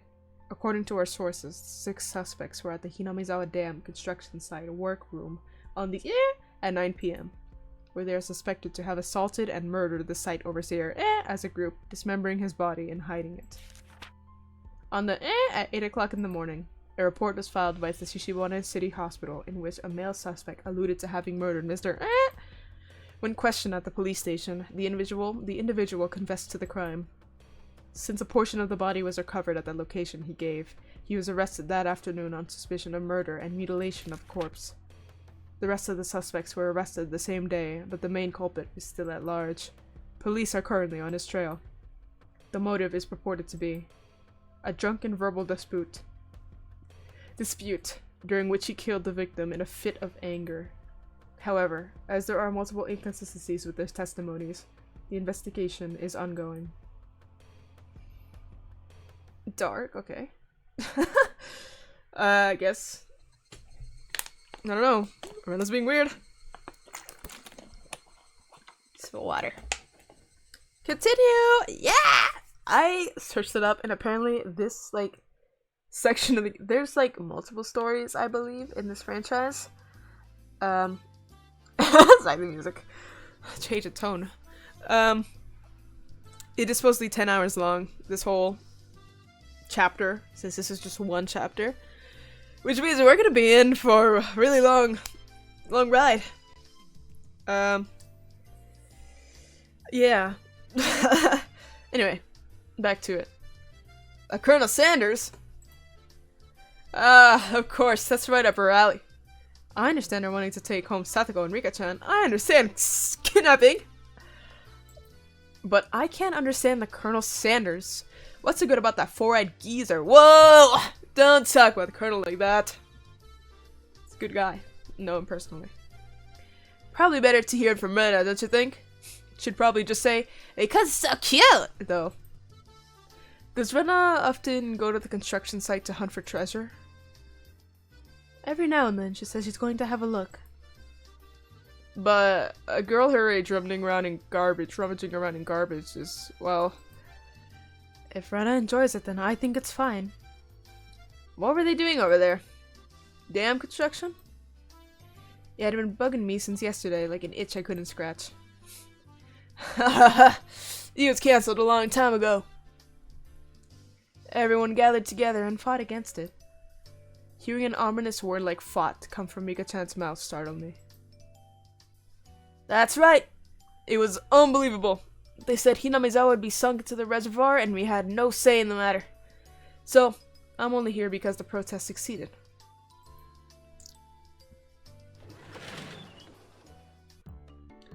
I'm sorry. I didn't keep you, did I? Did I? My deepest apologies, Keiichi-san. It took me a while to powder my nose. Satoko. Wait to use the can until you really have to go. It's a lot easier since it shoots right out. Huh? How dare you speak that way to a maiden of unparalleled beauty such as myself? Who is she calling a maiden? If Satoko really was a maiden, she wouldn't have reacted like that. The usual hijinks ensued. I don't know what voice to do for Satoko. I feel like it's changing every time. Now then, gentlemen, in accordance with the rules of our society, I bring up a point to discussion. He, Keiichi Maibara-kun, which is to be included as a member in our activities. What say you? Rena has no objection. Oh, I wonder if the likes of this peasant is up to the task. Me and Satoko both approve. The three that Mion had created voiced their approval. A unanimous decision! Congratulations, Keiichi Maibara-kun! I present you the honor of being allowed to take the entrance exam for our club. Start from the beginning? I didn't say I would join. What club is this? What our club does, you see? In order to cope with our complicated society, just depressing world, we perform various activities under different sets of rules. Sometimes they're in your favor, and sometimes they work against you. I'm pretty weak, so I'd prefer if you didn't single me out. Let's try to get along. You're so naive, Rena. The law of the jungle is survival of the fittest. This is starting to sound a bit sketchy. So what kind of club was it? To sum it up, it's a club where we play games together. Ika-chan was the only one to answer my question with a pertinent response. So basically, this club put Mion's hobby of collecting games to use.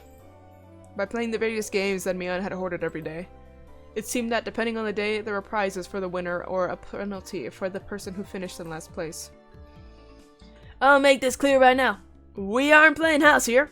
You should treat each win or loss as if your life depends on it, alright? Well, what's wrong with just having fun? Don't make it sound so crazy. The first rule of our society. Aim only for first place. Going at it half-assed just because it's a game is not allowed. Rule number 2 of our society. For that reason, you are obligated to make all possible efforts. The way Satoko said it, it sounded like she was saying, use any means necessary. Of course, I will do my best too. I'm pretty weak, but I'm trying my best. I knew what they were trying to say. In a game where everybody is aiming for the top, it's rather unsportsmanlike to just play for fun. Alright then, I too will go all out. With that, I was finally ready for the rite of initiation, my baptism into the club. A word of warning, Kei-chan. Rena can get pretty nasty. This initiation looks like it's gonna be rough. Mion began fishing around in the student lockers in the back of the room.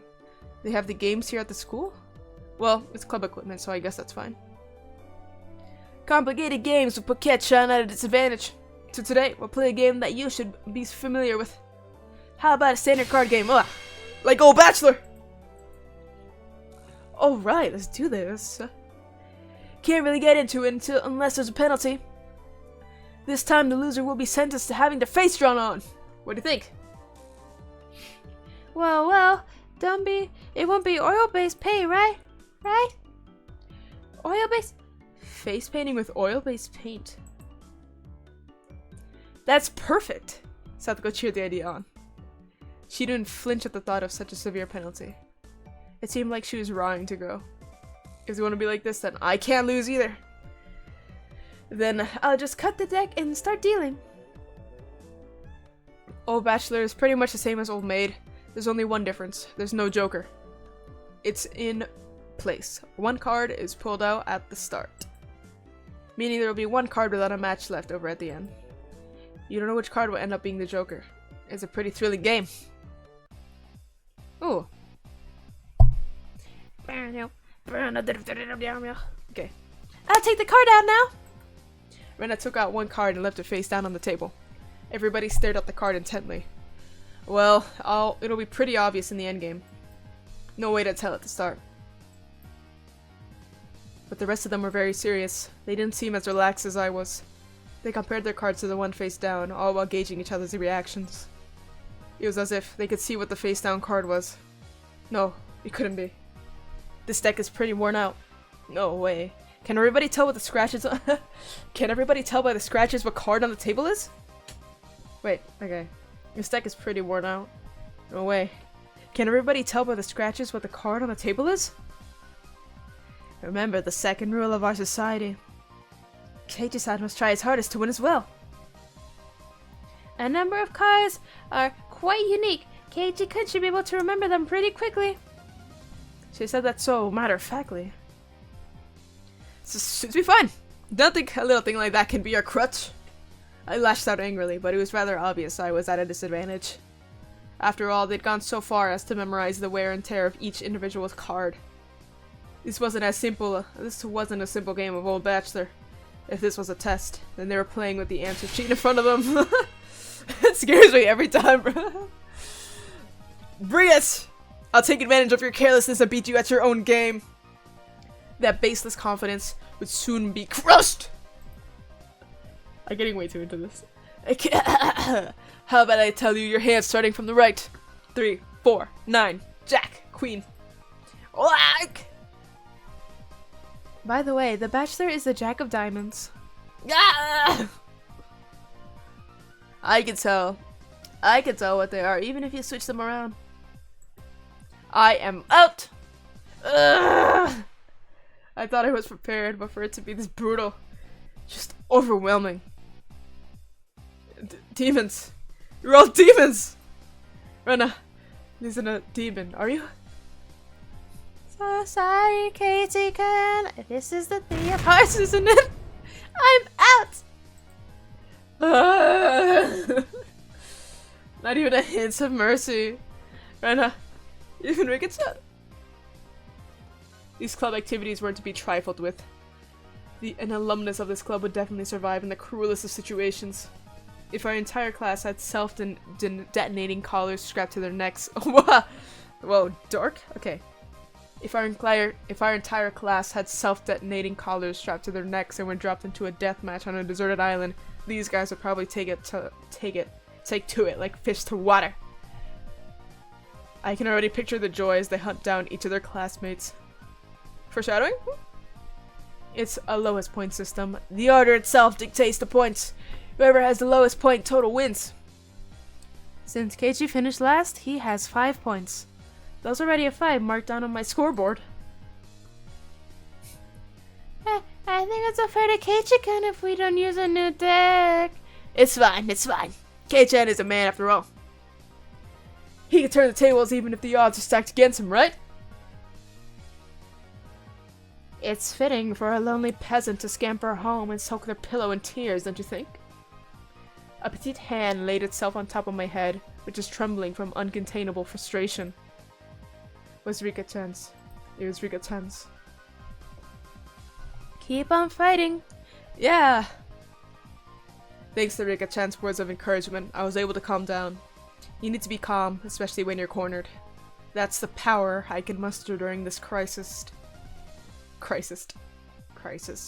Think clearly, Keiichi Maibara. Take your time and look at the cards carefully. It's just as Rena said, each card has its own distinct markings that made them stand out. Memorizing them should be pretty simple. Think about what you can do in this situation. Try everything in your power to improve your chances of victory. Wow, great, Keiichi-kun, just like that! I covered the uniquely marked cards with my hands or other cards, arranging them in such a way that they couldn't be seen. The one with the ripped corner should be the 5.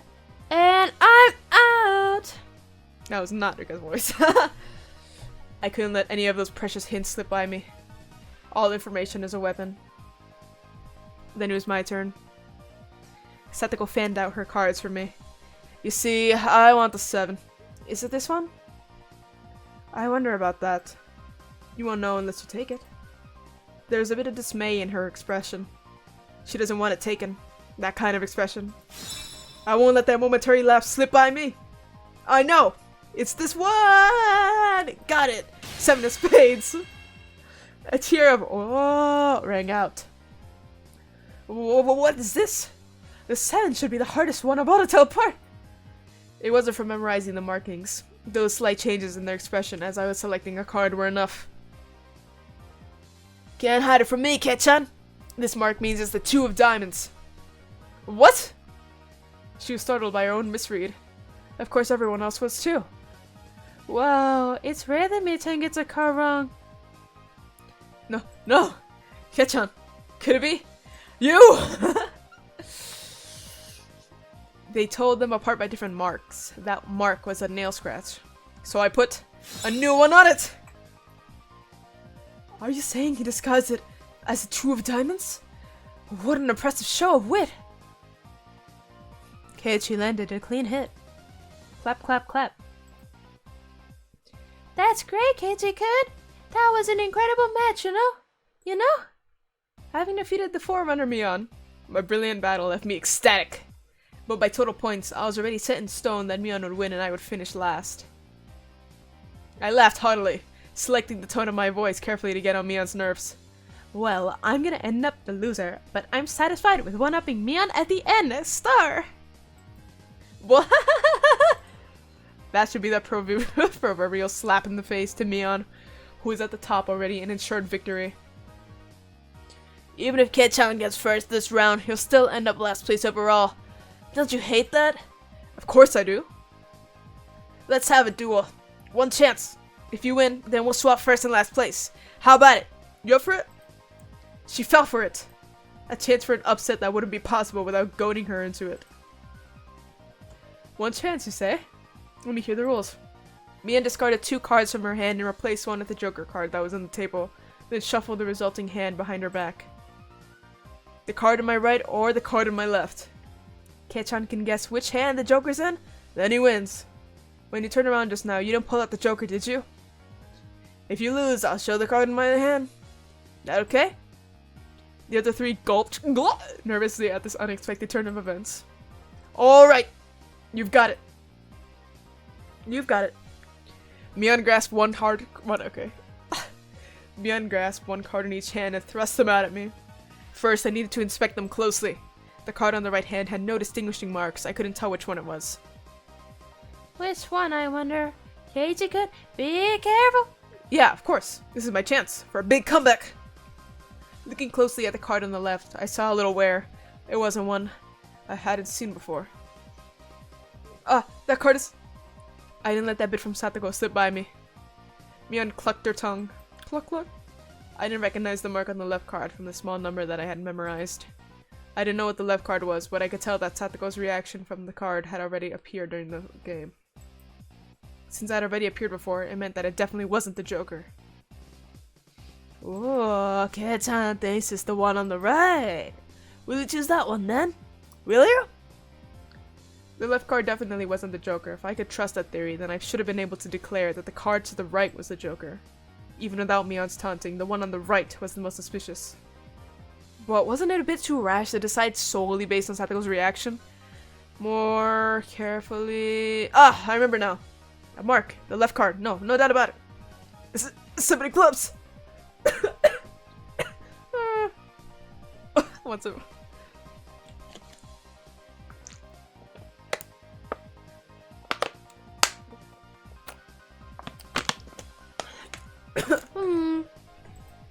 It's the 7 of clubs. I see. I've won! The card on the left was the 7 of clubs. So that meant that the card on the right was the Joker! And then just before my hand touched the right card, I froze. I wouldn't expect no less from you. There was a wave of murmurs across the onlookers at my sudden halt, right before I confirmed the right card as the Joker. Huh? What could Keiichi-san possibly be saying? I mean, the left one is... Shh! Oh, what makes you so certain that the right one isn't the Joker, Kei-chan? Beyond that, there's an unexpected question. Everyone else was baffled. I don't know what the card on the right could be. But I didn't know that the one on the left is the 7 of clubs. Then, doesn't that leave the right one as the Joker? One of them has to be the Joker, right? Yeah, one of those is the Joker, right? Keiichi has good intuition. Huh? Pika-chan, what do you mean by... So basically, the 7 of clubs.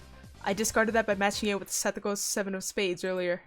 Everyone's attention snapped to the discard pile at the same time. The truth of the matter couldn't be discerned from that sloppy pile.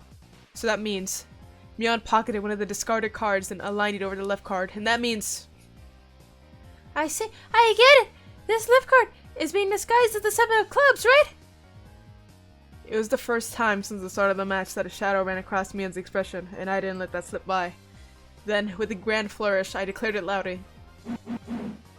The Joker is the left one! It was an intense moment. That 1 second felt like an eternity for everyone here. Breaking that silence, the first one to speak was Mion. Being the first president of this club, I've been witness to a variety of performances, Kei-chan. Yours is the best. The best of the best of the best. That's probably the greatest compliment Mion could give. Mion accepted her defeat, dropping the cards from both hands. My comeback victory! Rika-chan placed her hand on my hand and began petting it, congratulating me on my victory. Huh? Rika-chan is... Rena and Satoko gaped at us, as if they had seen a ghost. What is it, Rena? It's not as if I cheated or anything, right? This is fair and square! Rika only pets someone on the head to console them. Huh? What's the meaning of... At that moment, Rena let out a small shriek. Ah! Yeah, Kitty-cat! This is how it was! You know, Cat-san, I thought you'd read into it that far. Everyone froze. No, it was just me. It was a gamble. If you had just jumped to conclusions like a little brat, then I would have lost. It was the answer everyone was certain about. Mion picked up the card from the losing hand. Cat-chan, you know, you should take pride in this loss. She turned it around. That was the card that proclaimed the victor of this duel. The card under the 7 of clubs. Unbelievable. It was the 2 of diamonds. It was a setup from behind the setup. If I just picked the right one without reading so deeply into it. I, Mion Sonozaki, as the club president, do accept Keiichi Maebara's membership into our club. As I slumped to my knees, dazed, everyone let out a round of applause for the excellent effort I gave despite my defeat. The match is now over. Today's victor is me, Mion Sonozaki, and our exalted loser is Keiichi Maebara. Everyone made a commotion, applauding cheerfully. Yeah, wah. I felt I was bested, but I was so soundly beaten that it unexpectedly felt rather refreshing. When Mi-chan pulled that little trick behind her back, I got excited, thinking, she's gonna do it again! When Keiichi-san stopped the moment before touching the correct card, I thought he fell for it. He fell for it quite handily. Huh? Hey, wait. All of them knew from the start and still got so excited so earnestly? Everyone got excited to make it more fun. You're all demons! You monsters! Now then, Kei-chan, it's time for your penalty. Since it's your first day participating, I'll go easy, okay? It would be a problem if you refused to come to school. The other 3 members held down my arms and shoulders firmly. Mion approached, licking her lips. Okay. Her right hand went to pull something out of her pocket. That's a felt-tip marker, and it's large and oil-based. Okay, here we go! She took the cap off the marker and brought it slowly up to my face while I was immobilized. No! I let out my death throes.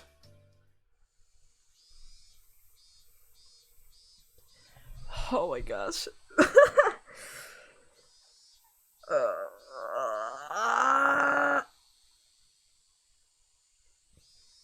I wonder what she drew.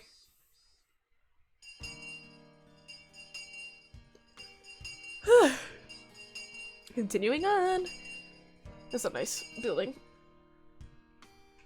As soon as the club activities were finished, Rena flew off. Oh my gosh, she's a bird. Probably so she could dig out that cute Colonel Sanders that she wasn't able to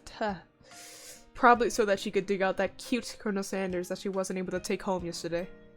So today, it was just Mion and me walking home together. A rather rare occurrence. A mountain of treasure, huh? The guys throwing it away probably never thought in their wildest dreams that Rena would be grateful to them. Mountain of treasure, meaning that damn construction site from before.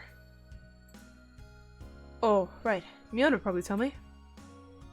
That murder by dismemberment that seemed to have happened there. Over there, you know, at that damn construction site. Hold on, I have to blow my nose again. Did something happen there? Long ago? Something sure did. A grand battle. There were sit-ins and demonstrations. It was a bit different from what I wanted to hear, but I decided I'd listen just the same. It was our land that was gonna be sunk into the damn reservoir. I would have fought as well, probably. The government guys were really adamant about it, acting all big and full of themselves. Since they figured out that if we couldn't settle it with money, they did a bunch of nasty stuff. Oh. They were nasty guys. Mian spoke excitedly, as if the whole thing was happening right in front of her. I'm amazed you guys won. You're facing the federal government, right? The mayor and prominent figures in the village all signed petitions. They went to Tokyo and struck deals with legislators, and as a result, the development plan was retracted. Sorry. It was our complete victory. There wasn't any violence, was there? Like assaults or murders? None. She promptly cut me off. The same as Rena had. Her words signaled the end of discussion. Tomitake-san said, "One arm wasn't found in the incident. I thought that a murder by dismemberment had occurred. But I guess I was wrong. My curiosity unsated. I sighed dejectedly inside. Later! See you tomorrow, Kei-chan. You can't wash that off until you get home, got it? I got it. I won't. Mian held back her laughter while stealing glances at my face. I wonder what kind of nasty doodles they drew. Damn you, Mian! You shall rule this day! You shall rule this day! If our roles are ever reversed, I'm gonna slop it on all over your face. You won't be able to take it off, even with a scouring pad. A scoring pad. Upon arriving home, I ran straight to my mom, embarrassing myself yet again. Like those chairs. The mood I'd come home to was already on edge. It's not an uncommon thing in our family. Whenever Dad can't come up with a good idea, it always ends up like this. He stomps around the house with his arms crossed. Mom whispered into my ear, "Welcome home, Keiichi. Dad, he is in a bit of a rut right now, so don't bother him, okay?" He can't come up with a new idea? It's because the deadlines are so close together this time. Your dad needs time to recharge or it doesn't work as well. Dad's paintings feed our entire family. If he runs out of ideas, then it's the end of the Maibaras. Damn. Well, you never gone hungry before. Could it be that my dad is a master painter? Wouldn't it be easier to get an idea with taking a walk outside rather than wandering around the house? The theme of this piece in time... The theme of the piece this time is in the household. So it seems your dad wants to use his house as a motif. That's a quite bothersome motif. Keiichi! Pick up your room, it looks terrible! So sorry, I'll clean it up later. Come on, don't use my room as a motif. Keiichi, there's still some time before dinner, so please go take a walk out back or something. Hell, his bad mood is only temporary. As soon as he gets an idea, his mood improves and he starts humming. Until then, it wouldn't be a bad idea to just go take a walk so I don't aggravate him further. Well, I guess I will then. Get some water. Oh.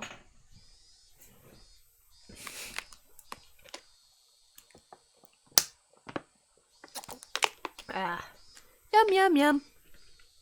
Okay. I said I was gonna take a walk, but I didn't have any particular destination in mind. I just needed to kill some time. I got on my bike and pondered where to go. I could just go read at the bookstore, but it would take about an hour on my bike to get to town.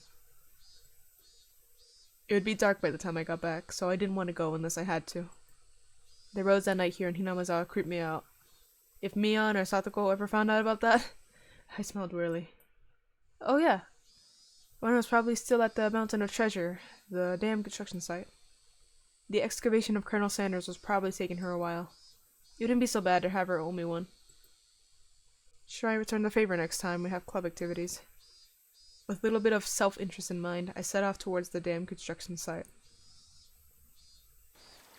Tomitake-san might be there as well. The only person with information about the incident that both Rena and Mion denied knowing anything about. If I met him again, I'd like to ask for more details. To ask, was there really a dismemberment here in Hinamizawa? That was my real intention.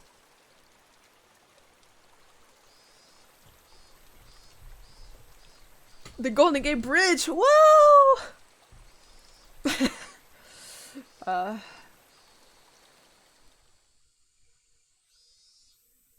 So quiet. I spotted Rena struggling up on the slope of the garbage pile. It looked like Colonel Sanders was lodged in there pretty firmly. It didn't look like Rena would be able to excavate him by herself.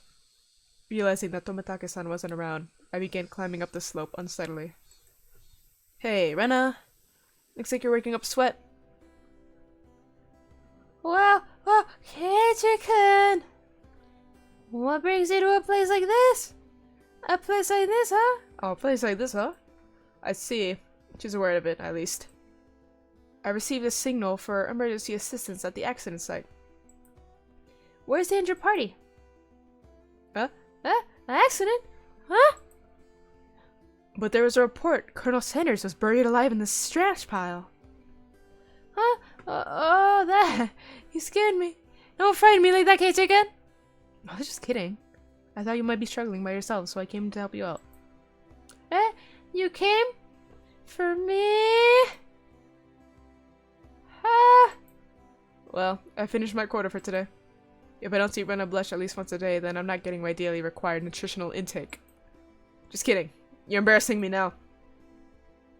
So, what part was the joke? What part was it? I just ignored her bewilderment. Okay, now move out of the way. So where's Colonel Sanders? Sorry. Can you see him in that gap? He's really buried in there. The Colonel Sanders was sideways, surrounded by boards and other construction materials, like they were caging him inside. According to Rena, it wasn't like this yesterday. It seems as though another illegal dumper came yesterday, dumped again, and now he's buried like this.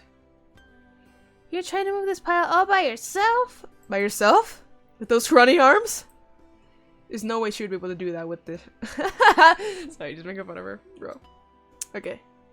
So mean, Keiichi Babara. You're trying to move this pile all by yourself? Those scrawny arms? Weakling? There's no way she'd be able to do that with her slender arms. But Colonel Sanders is so cute. There's a chain on the Colonel Sanders at the store. This one, though. I should be able to take this one home.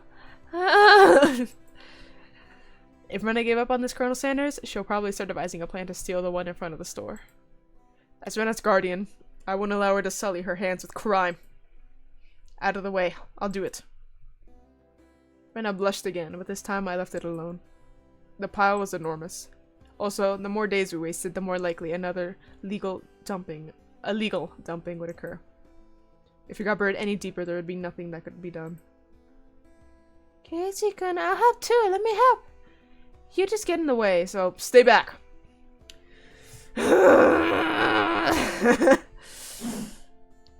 Pulling out scraps, bending them, tossing them aside.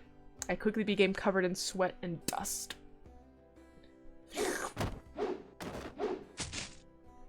Flying objects drew beautiful arcs across the twilight sky, one after another. Lumber, timber, plywood. By Pitbull. Damn it! No matter how much I threw out, there's still more! Even though I could see Colonel Sanders right there! After grandstanding like that in front of Rena, I felt frantic because of how little I had progressed. If I was gonna do this seriously, I need an axe or saw or something. That's enough, Keiichi-kun. You're so sweaty. You don't have to try so hard. I'm just doing it for you, Rena. Don't worry about it. Rena began sputtering and turned beet red. Whoops. I meant to say I was trying my best so as to keep her from becoming a criminal. Oh, well. Fade to black. I guess I just need a break. This is pretty tough. I sprawled on my back over the grassy slope. Grassy, no. I'm so sorry. You're covered in sweat. Rena patted her handkerchief against my forehead. It felt pretty nice. Well, wait a minute, okay? My house is pretty close. I'll bring you some barley tea, okay? Leaving the handkerchief on my forehead, Rena took off running. Ha ha! The cries of the Higurashi gently cooled the air. After I was certain that Rena was gone, I picked myself up and headed towards what I discovered earlier. There was a garbage pile of magazines and newspapers bound up in twine. My nose, hold on.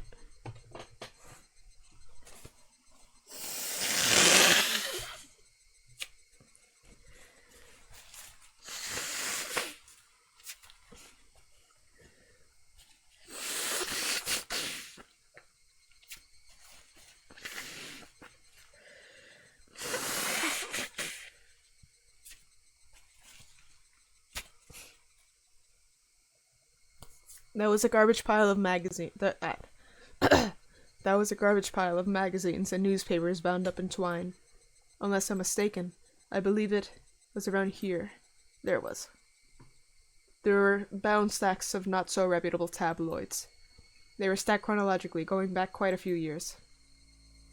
It was quite a disturbing incident. It seems they haven't been able to find one of the arms, you see. If it was just as Tomitake-san said, then undoubtedly, there would be mention of the murder.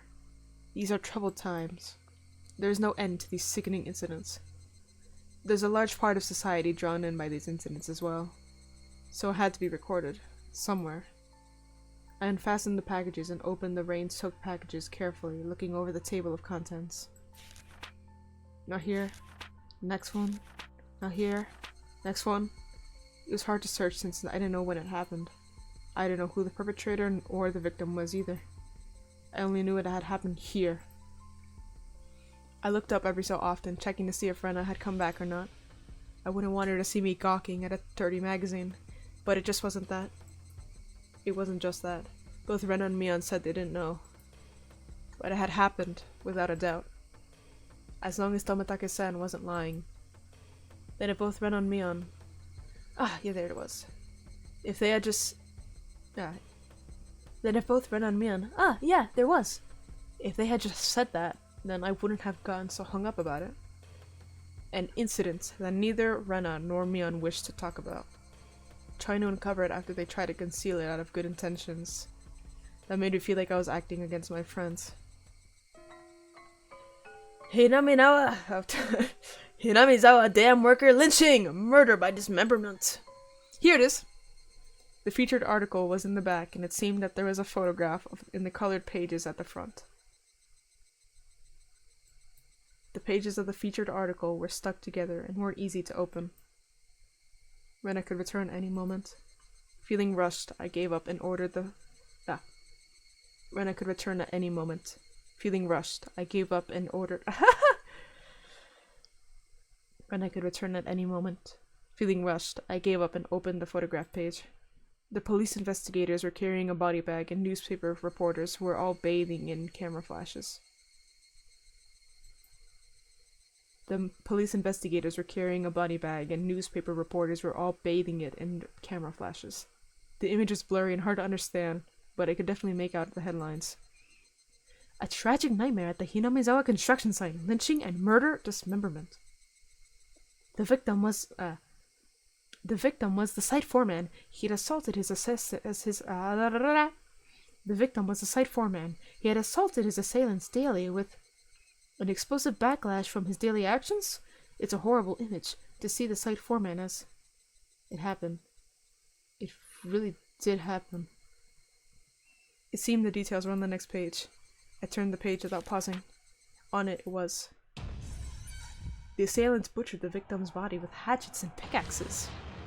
Then used an axe to split the cadaver into 6 pieces: the head, arms, legs, and torso. I could understand just from the headline that it was just too terrible an incident. Normally a lynching is just assault and murder, right? Dismemberment with hatchets and pickaxes? That wasn't a lynching. It was a merciless killing to the letter. A brutal murder done by a group of people. With hatchets. With pickaxes. With an axe? Okay, we got that. We got that part.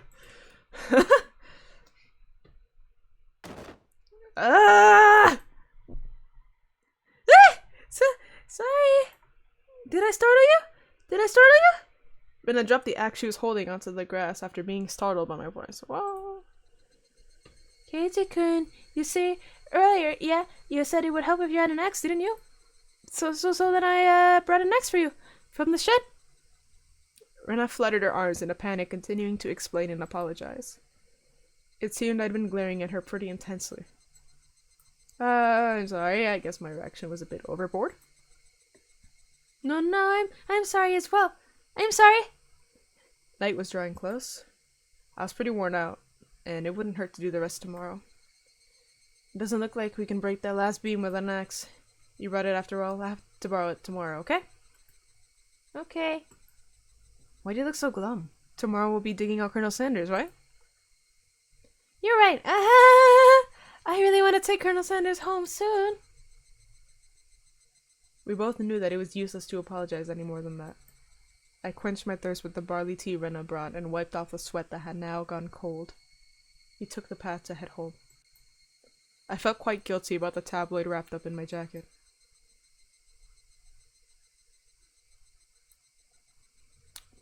The plot is thickening. The plot is thickening. I notice I haven't really given much commentary. I've just been talking.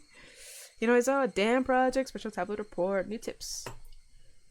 Cool. One man's trash. Help Rena find her treasure? Yeah! I got an achievement! Woohoo! Let's look at the new tips. Ooh. Sorry.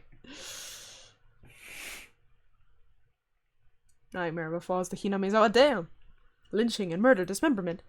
In month of day in prefecture at the Hinamezawa Dam construction work site in Shishibona City, a bone-chillingly gruesome murder dismemberment.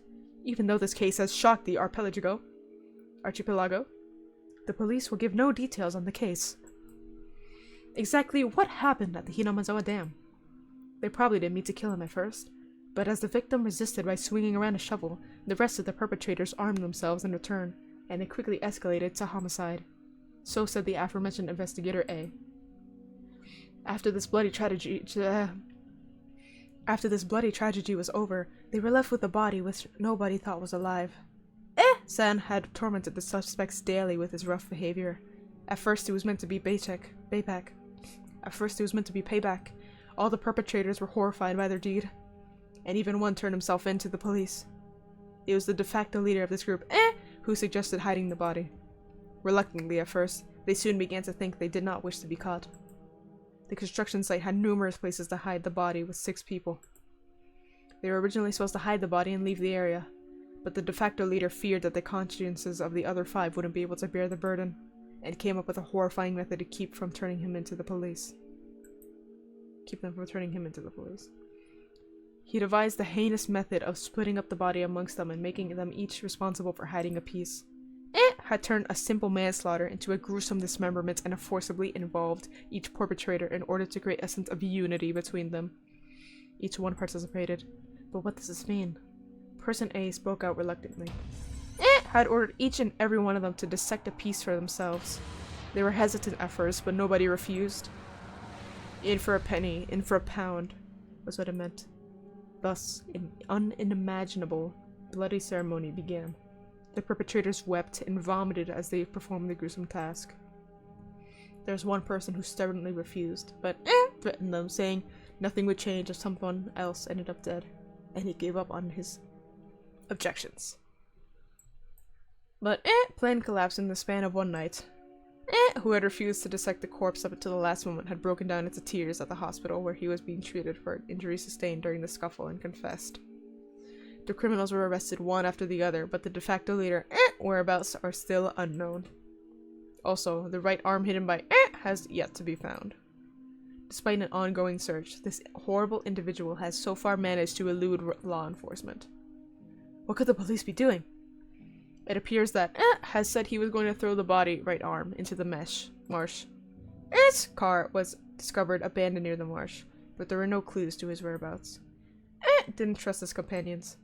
One cannot deny the possibility that he had expected his companions to confess to the police and use his car as a decoy.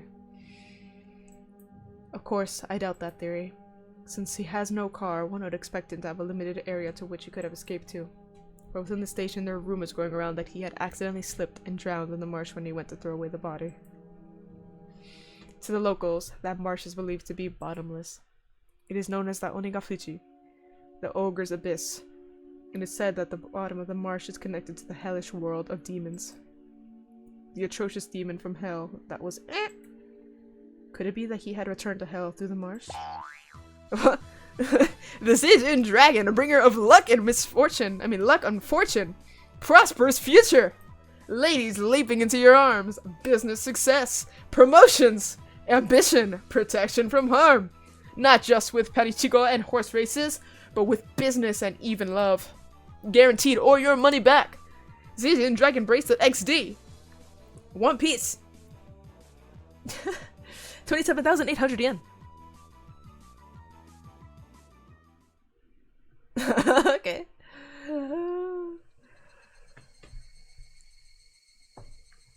So, how long has this playthrough been? It's been a whopping 2 hours and 30 minutes.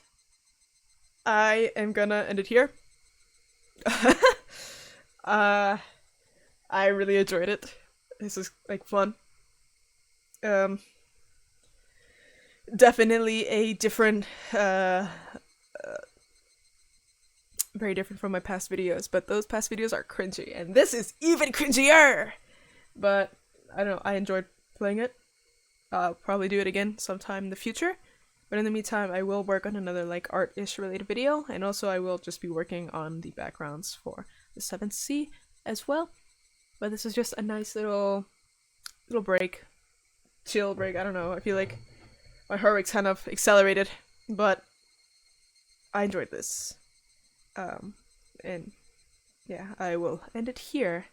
And I can't believe I'm putting this on the internet. That's awesome. Well, anyway, till the next one. Yeah, bye bye.